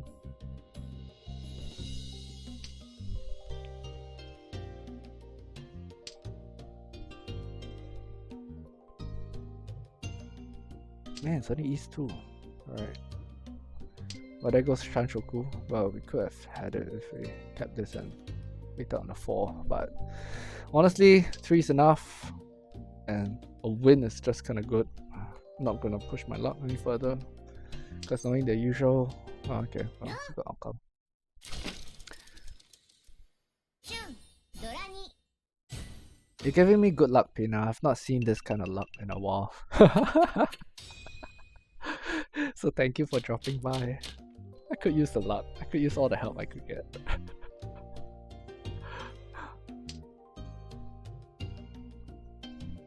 Yeah.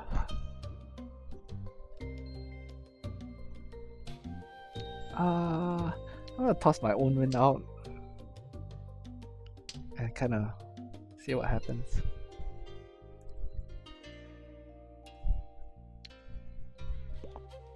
This hand, I'm not really hopeful.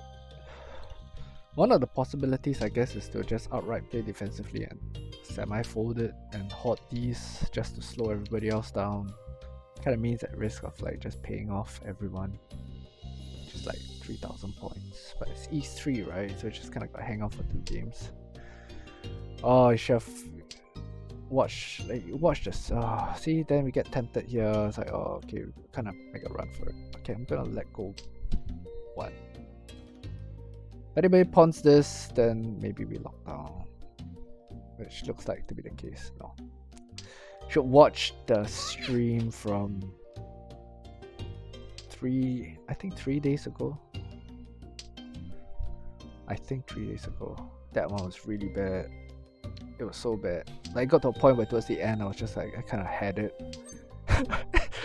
I kind of had it, and because I had no viewers, so it doesn't really matter. I was just like cursing and swearing and just like, I just kind of lost it.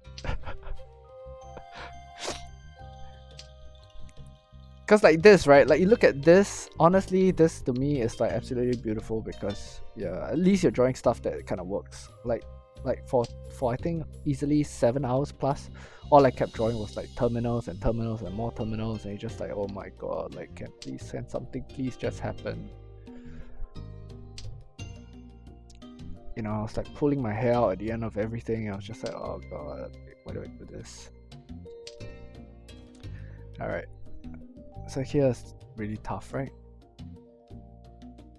We're kind of in this really weird but fortunate spot whereby we actually have to break something that's already formed in order to kind of like draw something that's kind of like not there. So the bad news is by doing this, we kind of have a pair. I didn't want to give the Dora up. We could have formed a pair by like splitting this and like losing the Dora, but I didn't want to give that up. Bad news is, well, the 1 is kind of like half dying, which is kind of 50-50 because if you can get the Tenpai, it kind of means nobody wants this. There's a chance of like somebody actually tossing it out, I guess. But of course, the most dumb thing that could happen is we draw a 2 or a 3 here, and it's like ha ha ha, should have broken the block. But that's always the RNG, you know, coming to bite you in the butt. Okay, I'm gonna just lose the 8 first because we keep this. It's a bit safer. Somebody reaches, at least I have a safe card to toss out. Like that. So it gives me some kind of small hope, I suppose, that maybe in some universe, some parallel universe out there, there we go, worst case outcomes, we draw the 3, should have kept that, ha ha ha, jokes on us, always happens. Even worse news is we're up against a dealer Ricci, so it's like, gotta question whether or not you want to push this because we're in the lead. We're in the lead. Tragically though, we're kind of back at the same situation where it's like, should I have given this up? Or we're kind of in a situation where we kind of should give this up if we want to stay safe, stay healthy, not lose the lead.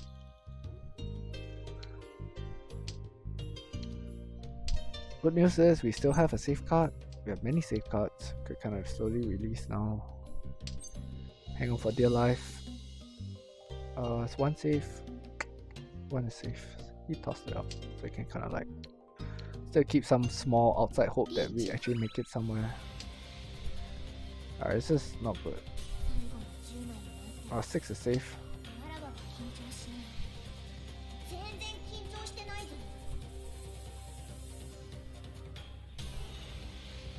I'm gonna take a chance with this.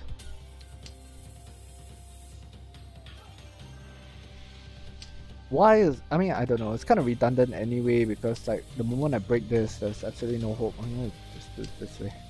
The moment I break that pair, there's absolutely no hope of being in Tepai anymore. That's what I'm thinking.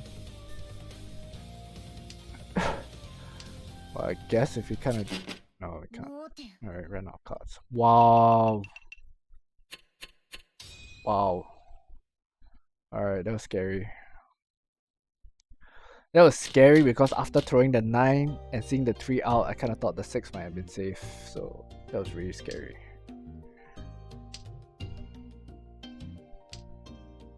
That was really scary. They shot ourselves in the foot there. Like I nearly wanted to try and salvage a Tempai by tossing the 6 out first, then the 9. But I decided to like kind of just go with absolute safety and toss the 9 out, since we know that is, I guess, between the 9 and the 6, even though it's a bit sketchy because of the new Richie. Don't know what he wants. I'll take the 9 instead. Wow. I dealt into the dealer if we toss the 6 out. So yeah, like I said, you're giving me good luck for a change. Should hang out more.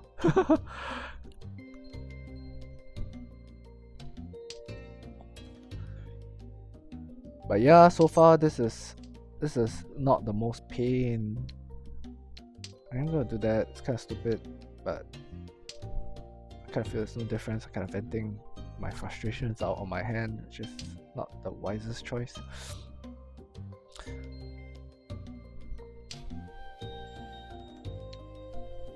I grumble a lot, right? Because of RNG and it's bullshit. I mean, look at that.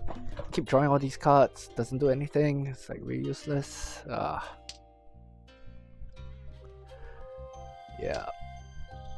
I mean, sometimes it kind of hurts, right? Because like, you know, you hit like no 10. And then like suddenly everyone is still miraculously managing to hold on to Tempai and you drop 3,000 points. So it's okay if you drop, I feel it's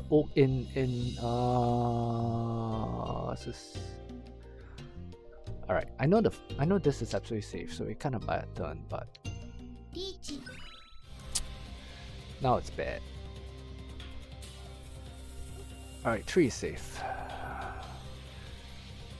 Well, I kind of hang on for dear life here, I suppose. Oh no, it's not good. That's not good. Alright, no Urus. So it's 8. Alright, it's kind of okay, I suppose. It's kind of not so good because, well, he was actually like dead last. So this kind of sets up for some kind of bullshit at the end.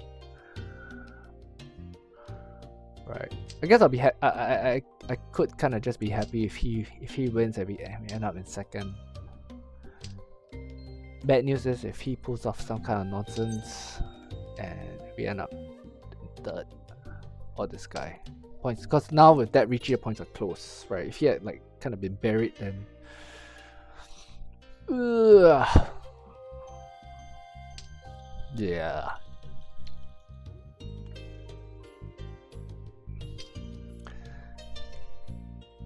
Alright, I guess this is kind of useless. We lose that. Oh, rest of the hand's not really looking that great, so no fast run here.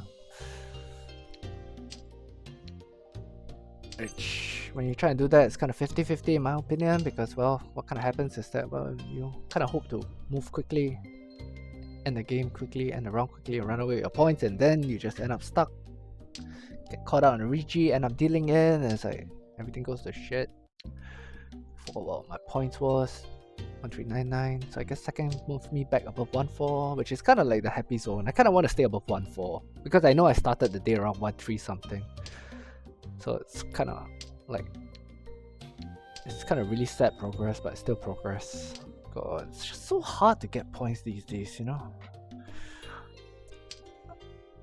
I must say, the field has gotten better in the last 2 years that I've been playing this on this platform. The field has definitely slowly gotten better. I've been playing Richie for probably about 10 odd years already, I guess.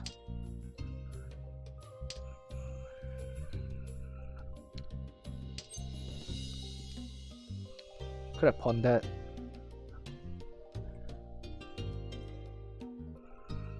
Could have pawned that, but decided to be greedy, try and get a pinful or something. But actually no.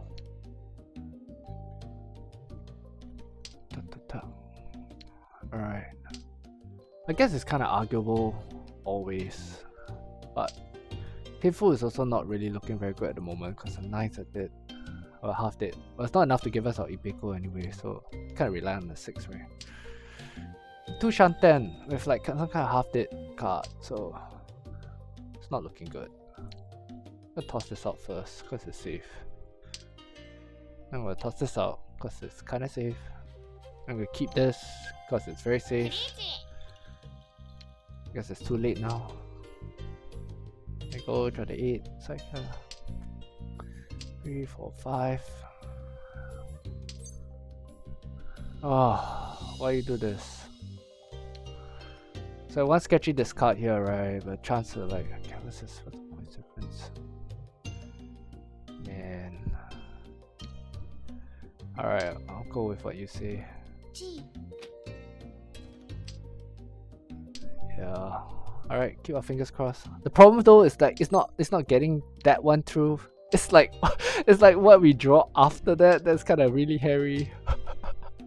Because we still got to survive like what we draw, right? It's like that's the thing I find sometimes that kind of shoots me in the foot. Alright, that's kind of okay. Whereby like, you know, you think like, oh, do I make this dangerous, this card, right? And it's like you do it and then like, oh god, I got through, and then like you forget that, like, you know, you kind of forget. Oh, there we go. See, you bring me good luck. You're awesome.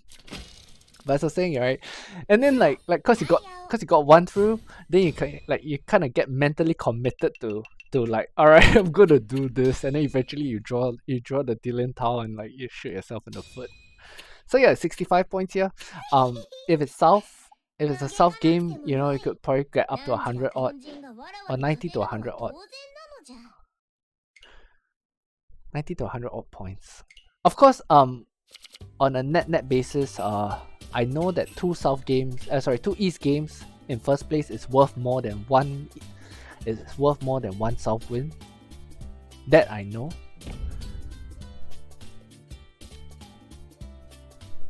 But at the same time, variance for East is just so high, right? It's like, you know, because it's like 4 quick hands. So the difference in play that you kind of also got to be slightly aware of, in my opinion, is, well, because the games are longer.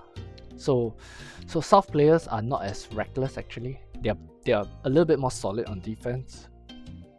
Which, if you ever transition, just be careful because if you carry the same level of aggression from playing East games into South games, I think more often than not you're gonna end up on the wrong end of it. Well, that was what I kind of faced when I started playing more South games. And I started playing more South games, I guess, because I kind of ranked into Jade. And South in Jade is just that little bit more active, you know.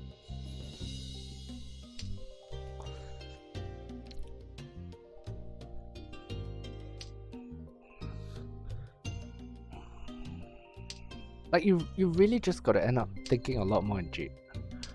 Like even simple decision whether to reach it or not in goal, right? Like goal most of the time. Okay, so this is the thing. The problem is you should always play the highest ranked room that you can play. So if you ever hit, like, for example, like like M1, right?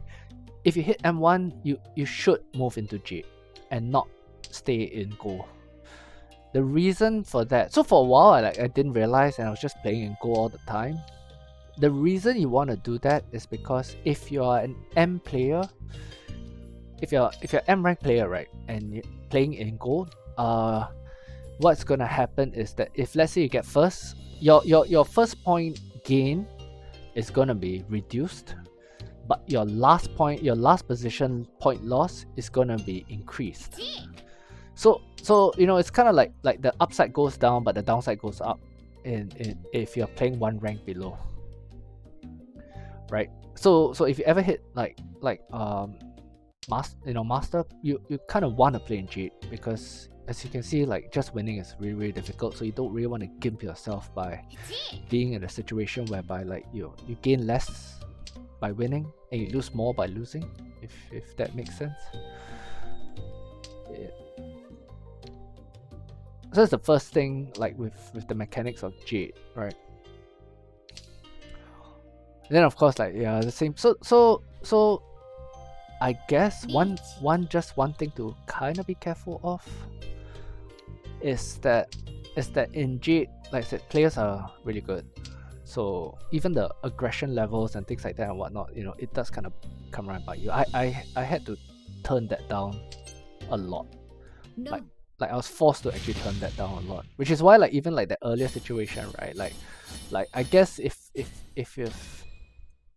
you're still in that process of ranking up and grinding up, you're probably just Richie and like, oh, you know, let's YOLO Richie, try and get extra point. But you notice I kind of Danma that last hand and not Richie, you know, and just kind of kept like the Tanyao, Tenpai going in kind of thing, you know. So you kind of need to do a little bit more of that because yeah, like defense, people's defense in Jade and in South, like the combination of both is a lot higher. Like the step from silver to gold compared to the step from silver from gold to Jade is vastly different. Like, but having said that though, you really do learn a lot in Jade. I really think it's the best place, you know, if you really just wanna like improve your game and things like that. Which is why I guess like for myself, I'm kind of like, you know, I kind of would like to get back there.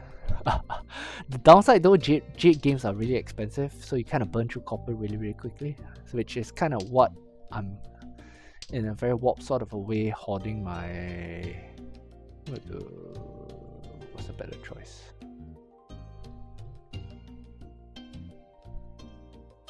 I'm gonna do this.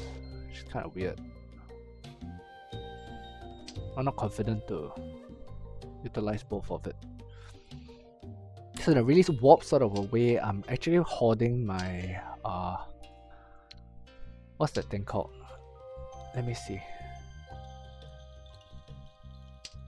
Her profile is too small. I forgot what's that thing called. The thing that you use for gacha, the blue thing. Alright, we have that. So we kind of have an Ibeko chance. Alright, I guess we do this and try for the Ibeko.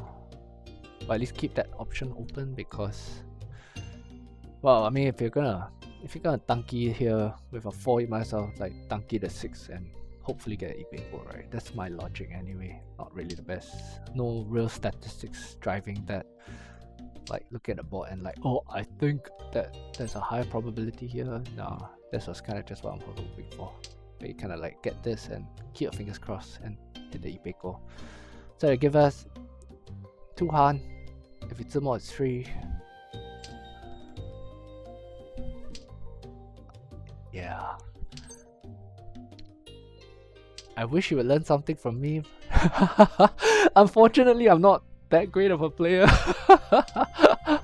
I'm a very volatile player. I kind of have like really good swings up and down. My dealing rate isn't that great, to be honest. I'm kind of guess due to the aggression. Okay, so here we have like this really good multi-sided weight, right? We kind of can argue for Richie here, I guess. Wow. I'm gonna take a risk. I am gonna take a risk and Richie this. Keep my fingers crossed. It's not a fantastic weight, to be honest. Even though we see 3 cards here, in my opinion, it's not a fantastic weight. This is one of those like multi-tile weight, in my opinion, that looks good but in reality isn't that great. Reason why I say that is because, well, like you're waiting on 3 cards, right? More often than not, this is going to be a pair. So your best outcome for this kind of a weight is that you have you're waiting on 2 2s, 4 4s, and 1 7, which kind of like is just a marginal improvement from a Shampon weight. right? The 7 is the one. It's the one that kind of deceives everything. Like you see one extra tile there, and like looks like really yummy. But the problem is that you're actually waiting on the absolute last 7 for that. It's kind of more effective if you combine it with oh, we hit the 6. It's kind of more effective if you combine it with a character. So like if the 2 was a character, then it's kind of more effective because likely for this to come out is much higher, right? Likely for the character to come out is much higher. But when you combine it with like the 2 like that, then you're just kind of like hoping for the best, which was kind of my spot. Tragically, we actually drew the 6, so we could have just like hit our hit our Zumo. We could have hit 3 there. But well, sometimes you gamble and you lose. But I wouldn't say that's the nature of the game. That's how I play. I'm struggling, so wouldn't be too confident to say that, well, that's the way you should play. But I can highlight the shortcomings of that strategy, I feel. You know, which was exactly what I said. It's one of those multi-weights that can look deceptively attractive because you see 3 tiles, but in reality it's kind of like not that great because one of the 3 is just going to be like the waiting on that last card.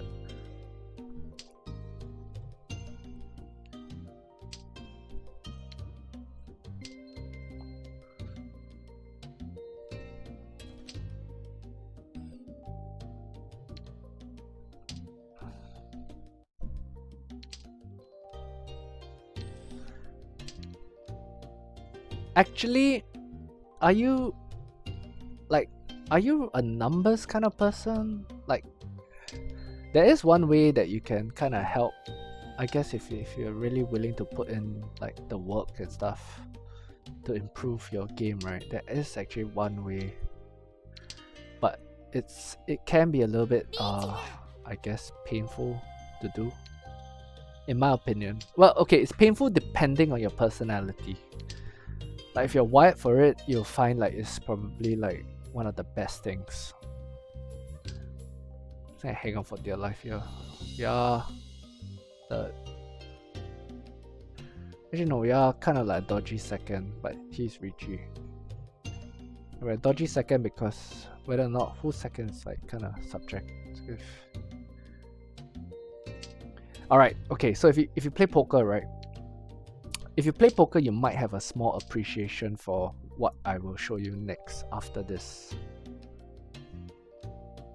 I mean, like, do you hang out like in the Discord and stuff like that? I don't, but I did go there like once or twice, and that was how I discovered Mortal. Are you familiar with Mortal?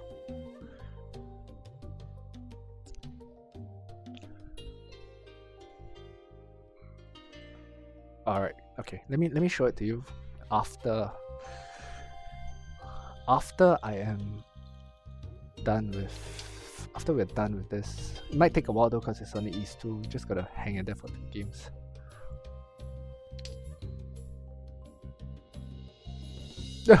I'm lost. What do we do here? Just gonna gamble and toss this out. I hope that it's like safe. Alright, everybody suffers. Everybody suffers. So it's kind of like a good thing. It's kind of a bad thing because it guarantees our 3rd place.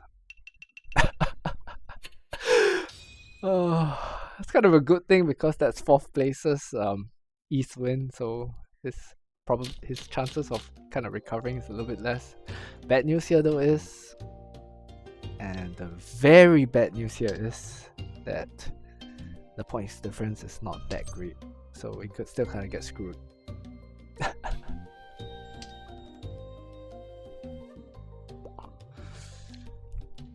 And we don't have a good hand. Man, this is so painful. So yeah, as I was saying, right, it's like, what the hell, man? RNG, like, this is always the shape of my dealer hand. I'm never gonna get anything nice. That's why I never build anything. I never get the chance to build my points. We got 1-3, 1-4-6. So I guess if we hang on here, we kind of get like, take like a 10-point loss or something, if we're lucky, and hang on. And he doesn't come up with some bullshit like Haneman Zimo, that kind of like where I take maximum damage because I'm the dealer, but that happens a lot, so I wouldn't be surprised. It's like, it's been happening a lot. I ended up with a lot of last place because like I always start off as East 1, and then straight out the gates I'm gonna toss this and keep it. Straight out the gates I get hit by like some massive Zimo, and like I take the biggest hit because I'm dealer, and then I'm like kind of stuck and spend like the next couple of turns trying to get unstuck, which usually means you kind of get more stuck if you cannot find a hand. That becomes this horrific like never-ending cycle, and it's like you just bleed points and bleed points and bleed points. So, and then you start raging, which doesn't help.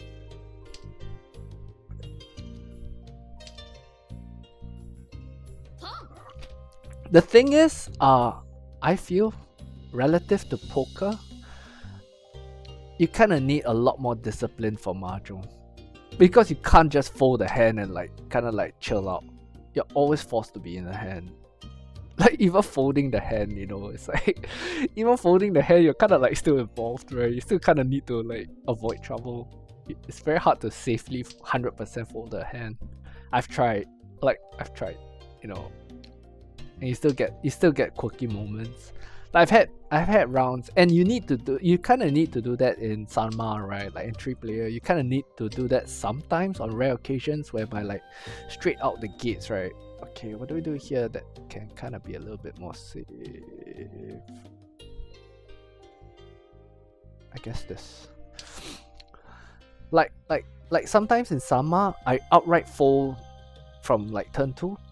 And when I say outright fold, sometimes what I do is that I spend the next couple of turns actually tossing out some dangerous cards in hopes that like you toss them out early so that their hands are not built yet. And then like when they reach G, or like, you know, as it kind of starts to cook a little bit, and then you like have a nice hoarding of safe cards to kind of get rid of, and like, you know, and then you're kind of safe. So but in 4P though, like it just doesn't seem to work. Or at least it's not as viable as I think.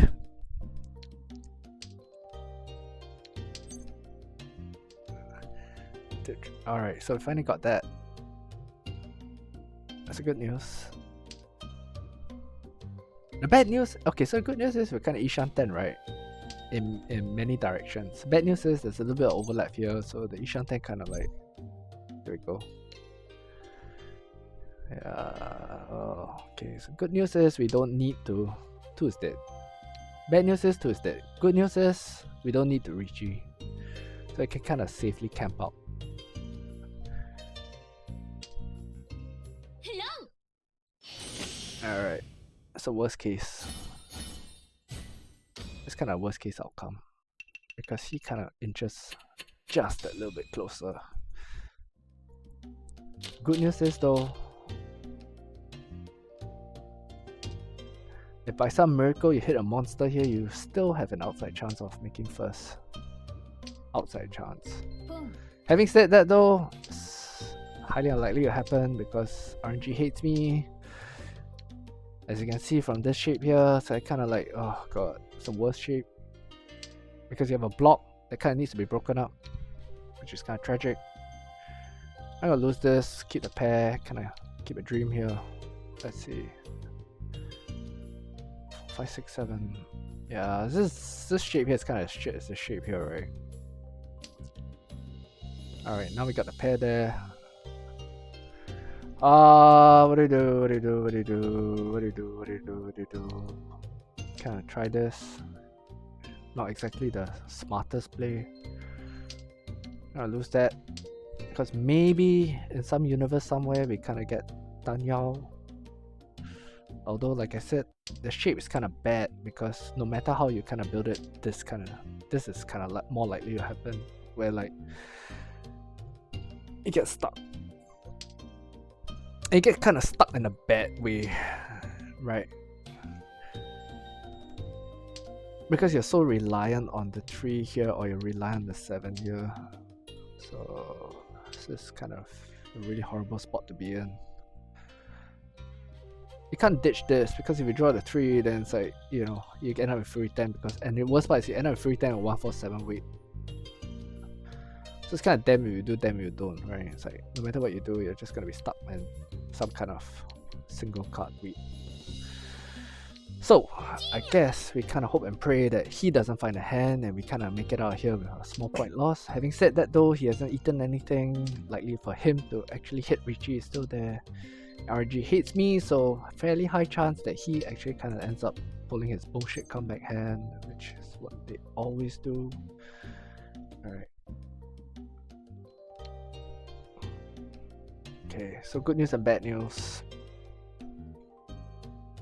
Bad news is I had to throw that from an efficiency standpoint, in my opinion. Because then if you draw the 3, we're immediately Ishan 10, even though it's a shit weight. Right. I guess it's... yeah. So it's kind of bad news in that sense.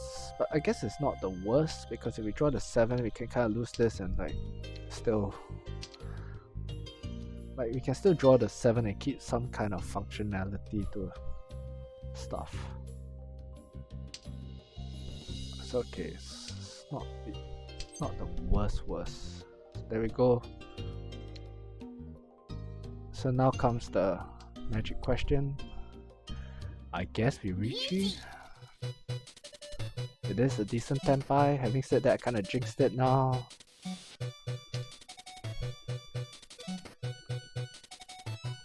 Fatsu, please. Alright. We never hit Uras anyway, so we never hit Uras when it counts.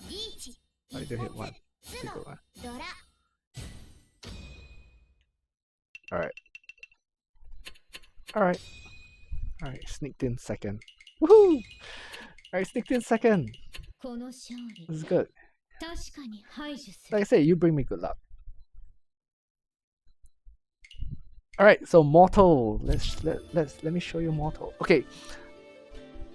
First thing, are you familiar with Mahjong Soul stats? Are you familiar with this website?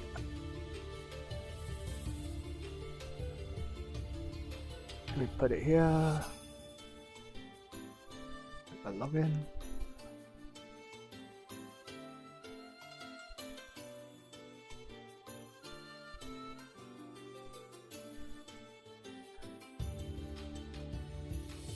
Interestingly, my stream program doesn't automatically log me into the chat, so I gotta manually log in. So cool.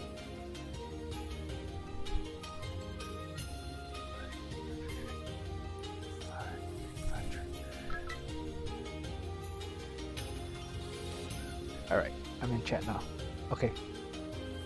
Yeah, if you're a Poker's guy, then you would have some appreciation of some of these stuff. So this is it, right? So it gives you some kind of, it gives you a little bit more detail as compared to what you can find here, right? Like here you just get a little bit of information. So over here, you know, you can find your username. It's fairly quick to update. Like it's fairly quick to update. Just remember to click this properly, because it's like Jade Room East, Gold Room East, stuff like that, right? So it has a lot more detail, stuff like win-loss distribution, you know, like that kind of stuff. And it's kind of interesting because you can literally, you will see, I mean, if you have other friends that play stuff like that, you will actually see very big differences in playstyle, you know. And you will find that to a certain degree, individual playstyles do differ greatly. Like my wife is kind of like M1 herself. She's kind of M1 herself, but I think she's more like a steady, like high E kind of player, right? And you can see that she gets there like with a lot of open hands for some reason, you know. Stuff like Ricci, stuff like that, chasing Ricci draw rate, multi-sided Ricci, things like that, you know. It's like so you get some of these information, additional information that you can kind of like take a look at and kind of find some stuff. Then we have Mortal, which is crap, what was the website? Hold on a sec. I have it here. Mortal.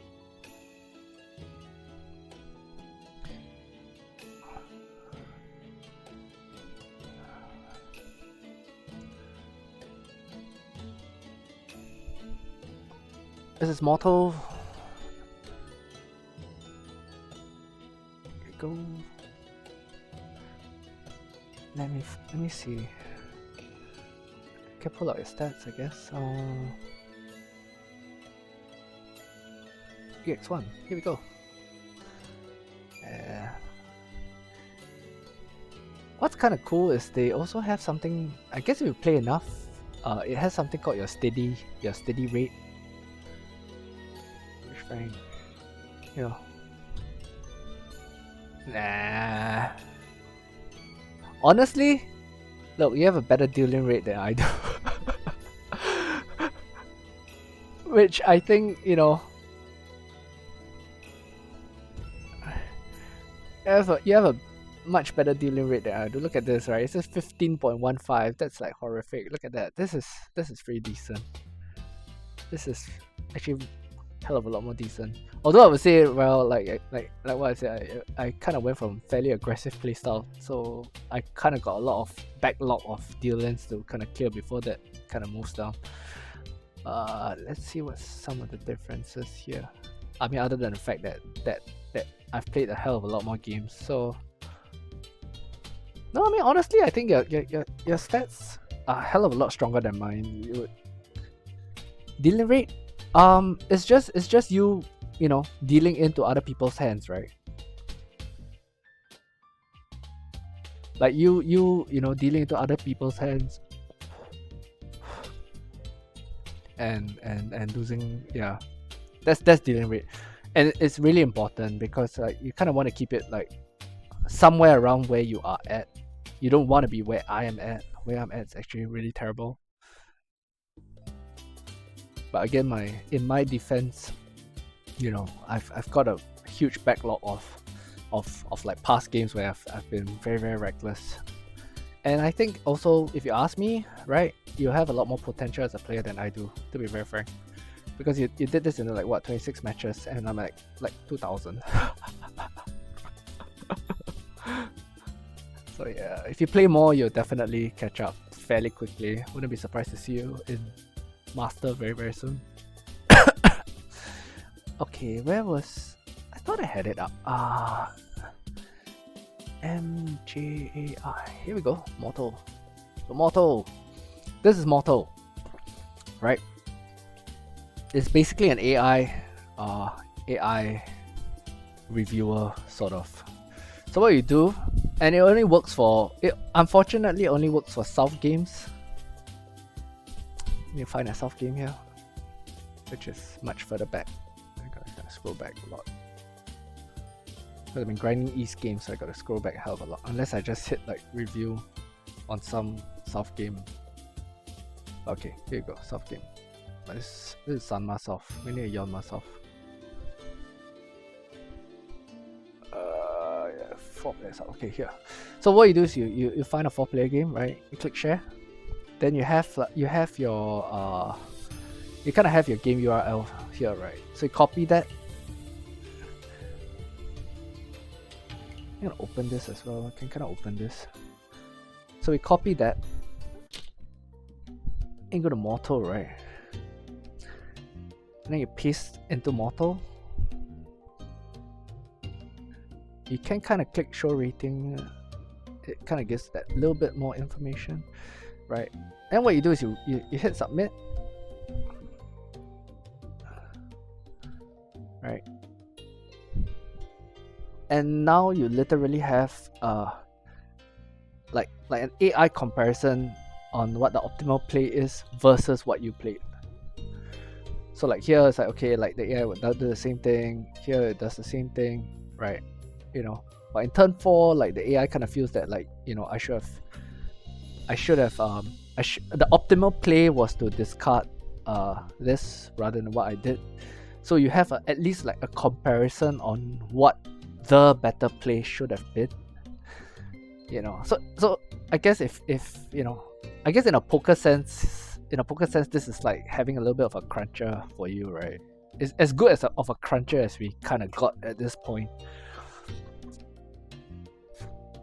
It's as good of a cruncher because, like, I guess Mahjong is a little bit more multi-sided in that sense. So some of the decisions, you know, are not as easily quantifiable, but at least you kind of have a reference in a way, right? So if you're kind of like one of those who like at least willing to put in the work, or if not, like at least if one day you kind of have a game where like you kind of have this really dodgy situation, you're like, oh man, I kind of cut this down and I dealt in, whether was it the right decision, the wrong decision, then you kind of have like this as a basis of comparison that can really help clear off some of the things. Like, see this, I kind of pawn it, AI says actually skip, God knows why, shows why I know, that's why I'm an expert and not saint. But yeah, it also shows like the probabilities of like someone ending up in first, second, third kind of thing.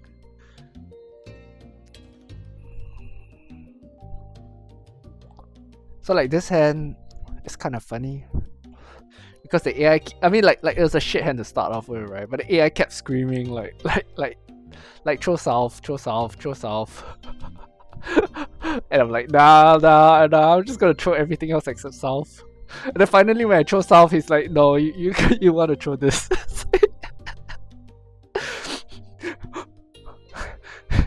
I mean, I think if the AI was like some kind of background tutor, he'd be pulling his hair off. He'll be like, it's like throw south. No. And it's like, okay, don't throw south. And it's like, throw south. It's like, okay, like no, throw the two. Like, and then you draw this, and it's like, then you throw it. It's like, no, don't throw the two now. It's like, you throw the two. It's like, oh god. It's like at this point in time, he just kind of gave up. It's like, whatever, just do what you want. So he started agreeing with everything, right? It's like, okay, fine, whatever. You want to do this, just do this. But yeah, the website is there's that MJAI kind of thing. So this was something that I kind of found off the Discord, which I thought was kind of really interesting. So I mean, I guess at the end of the day, like if you really want to improve, then it's always about like optimization, right? Optimization of the discards for like maximum tile efficiency in that sense. I think Mortal is a little bit better because I think it does factor some of like the Yakus and stuff like that. There's another website which literally shows you some of the tile acceptances. Tenho. Let's see what the page is. Yeah, it's actually Tenho. Let me see.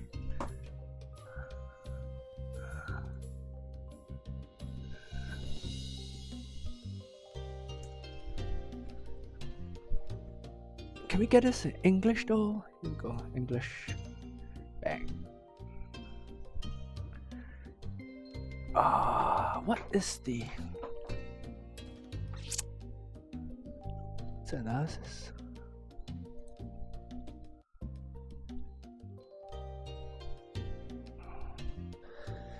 Man, I have this here, but okay, wait. Let me try and figure this. Let me try and figure this out.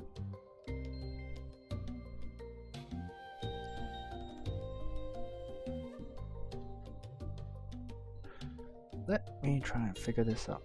What's the exact URL?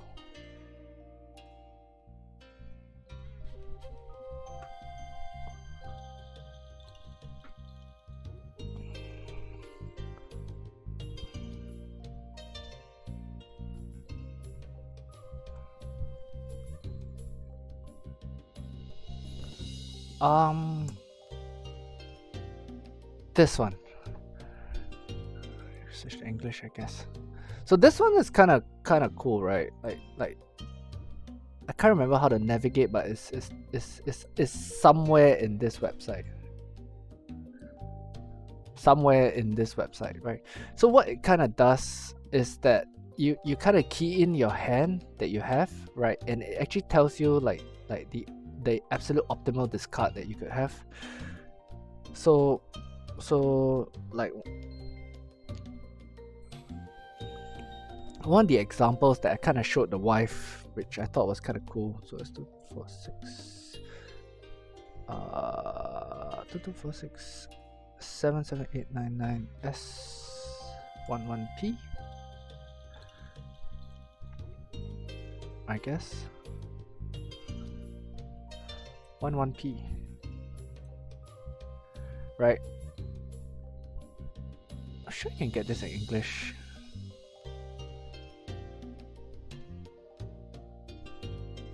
All right, there's actually a way to get this in English as well, right?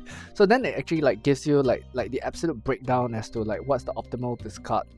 So there are websites like that as well. It shows you the optimal discard that you can do, and some of it can be very deceptive because like it looks like, oh, you could kind of throw this, because it looks kind of good, but actually you realize that keeping that weird tile actually has much higher tile acceptancy into the hand and things like that. So it can be really, really weird in that aspect, but you can get this in English for sure.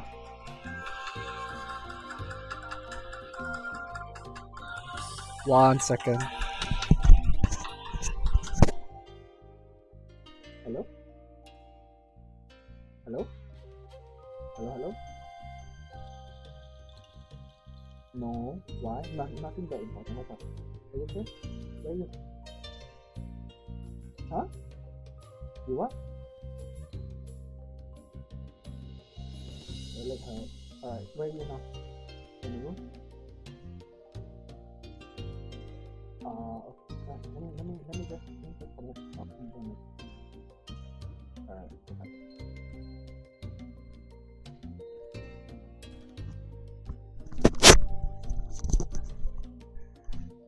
Alright. Hey Pina, I'm really sorry. I kinda gotta jump. That's my ringtone. I gotta jump off because my daughter's next door and she just called me and she kinda says that her leg really, really hurts, and I don't know, it's really upsetting her a lot. So I'm just gonna hop across and check on her. So I gotta hop off here. But okay, so just a quick one. Call rate, yeah, it having a very high call rate, in my opinion, like I said, I'm not that great a player, so take what I say with a pinch of salt. What I find though is that having a high call rate kind of could bite you in the ass, sometimes, because what happens is that you have less cards for defense, which kind of indirectly translates into like a higher deal-in rate. Plus also the more you call, the lower your point score is very likely to be. It will definitely have an impact on your point score, because every single time you call, you lose Ricci, and when you lose Ricci, you lose like chances for higher scoring hands, that's for sure. So call rate has an impact will have a direct impact on your score, and it has a direct impact on your deal-in rate as well, because like less cards, then harder to defend and stuff like that and whatnot. So that's some of the things to kind of balance out a little bit. That's what I feel. But anyway, okay, I actually would hop back, but I just later, I just don't know how long this will take. I'm just gonna check on her and make sure that she's okay. So yeah, well, I hope I've been of help. Like, thanks for popping in. I have been grinding a lot, so I would be online. If you can just kind of follow, you can kind of see where I'll be online, which actually would be a little bit later. Let me just go and check my daughter, make sure she's okay. Alright, so I'm gonna end the stream here and then I'll be back later. But thanks for dropping by, yeah? Have fun. See ya.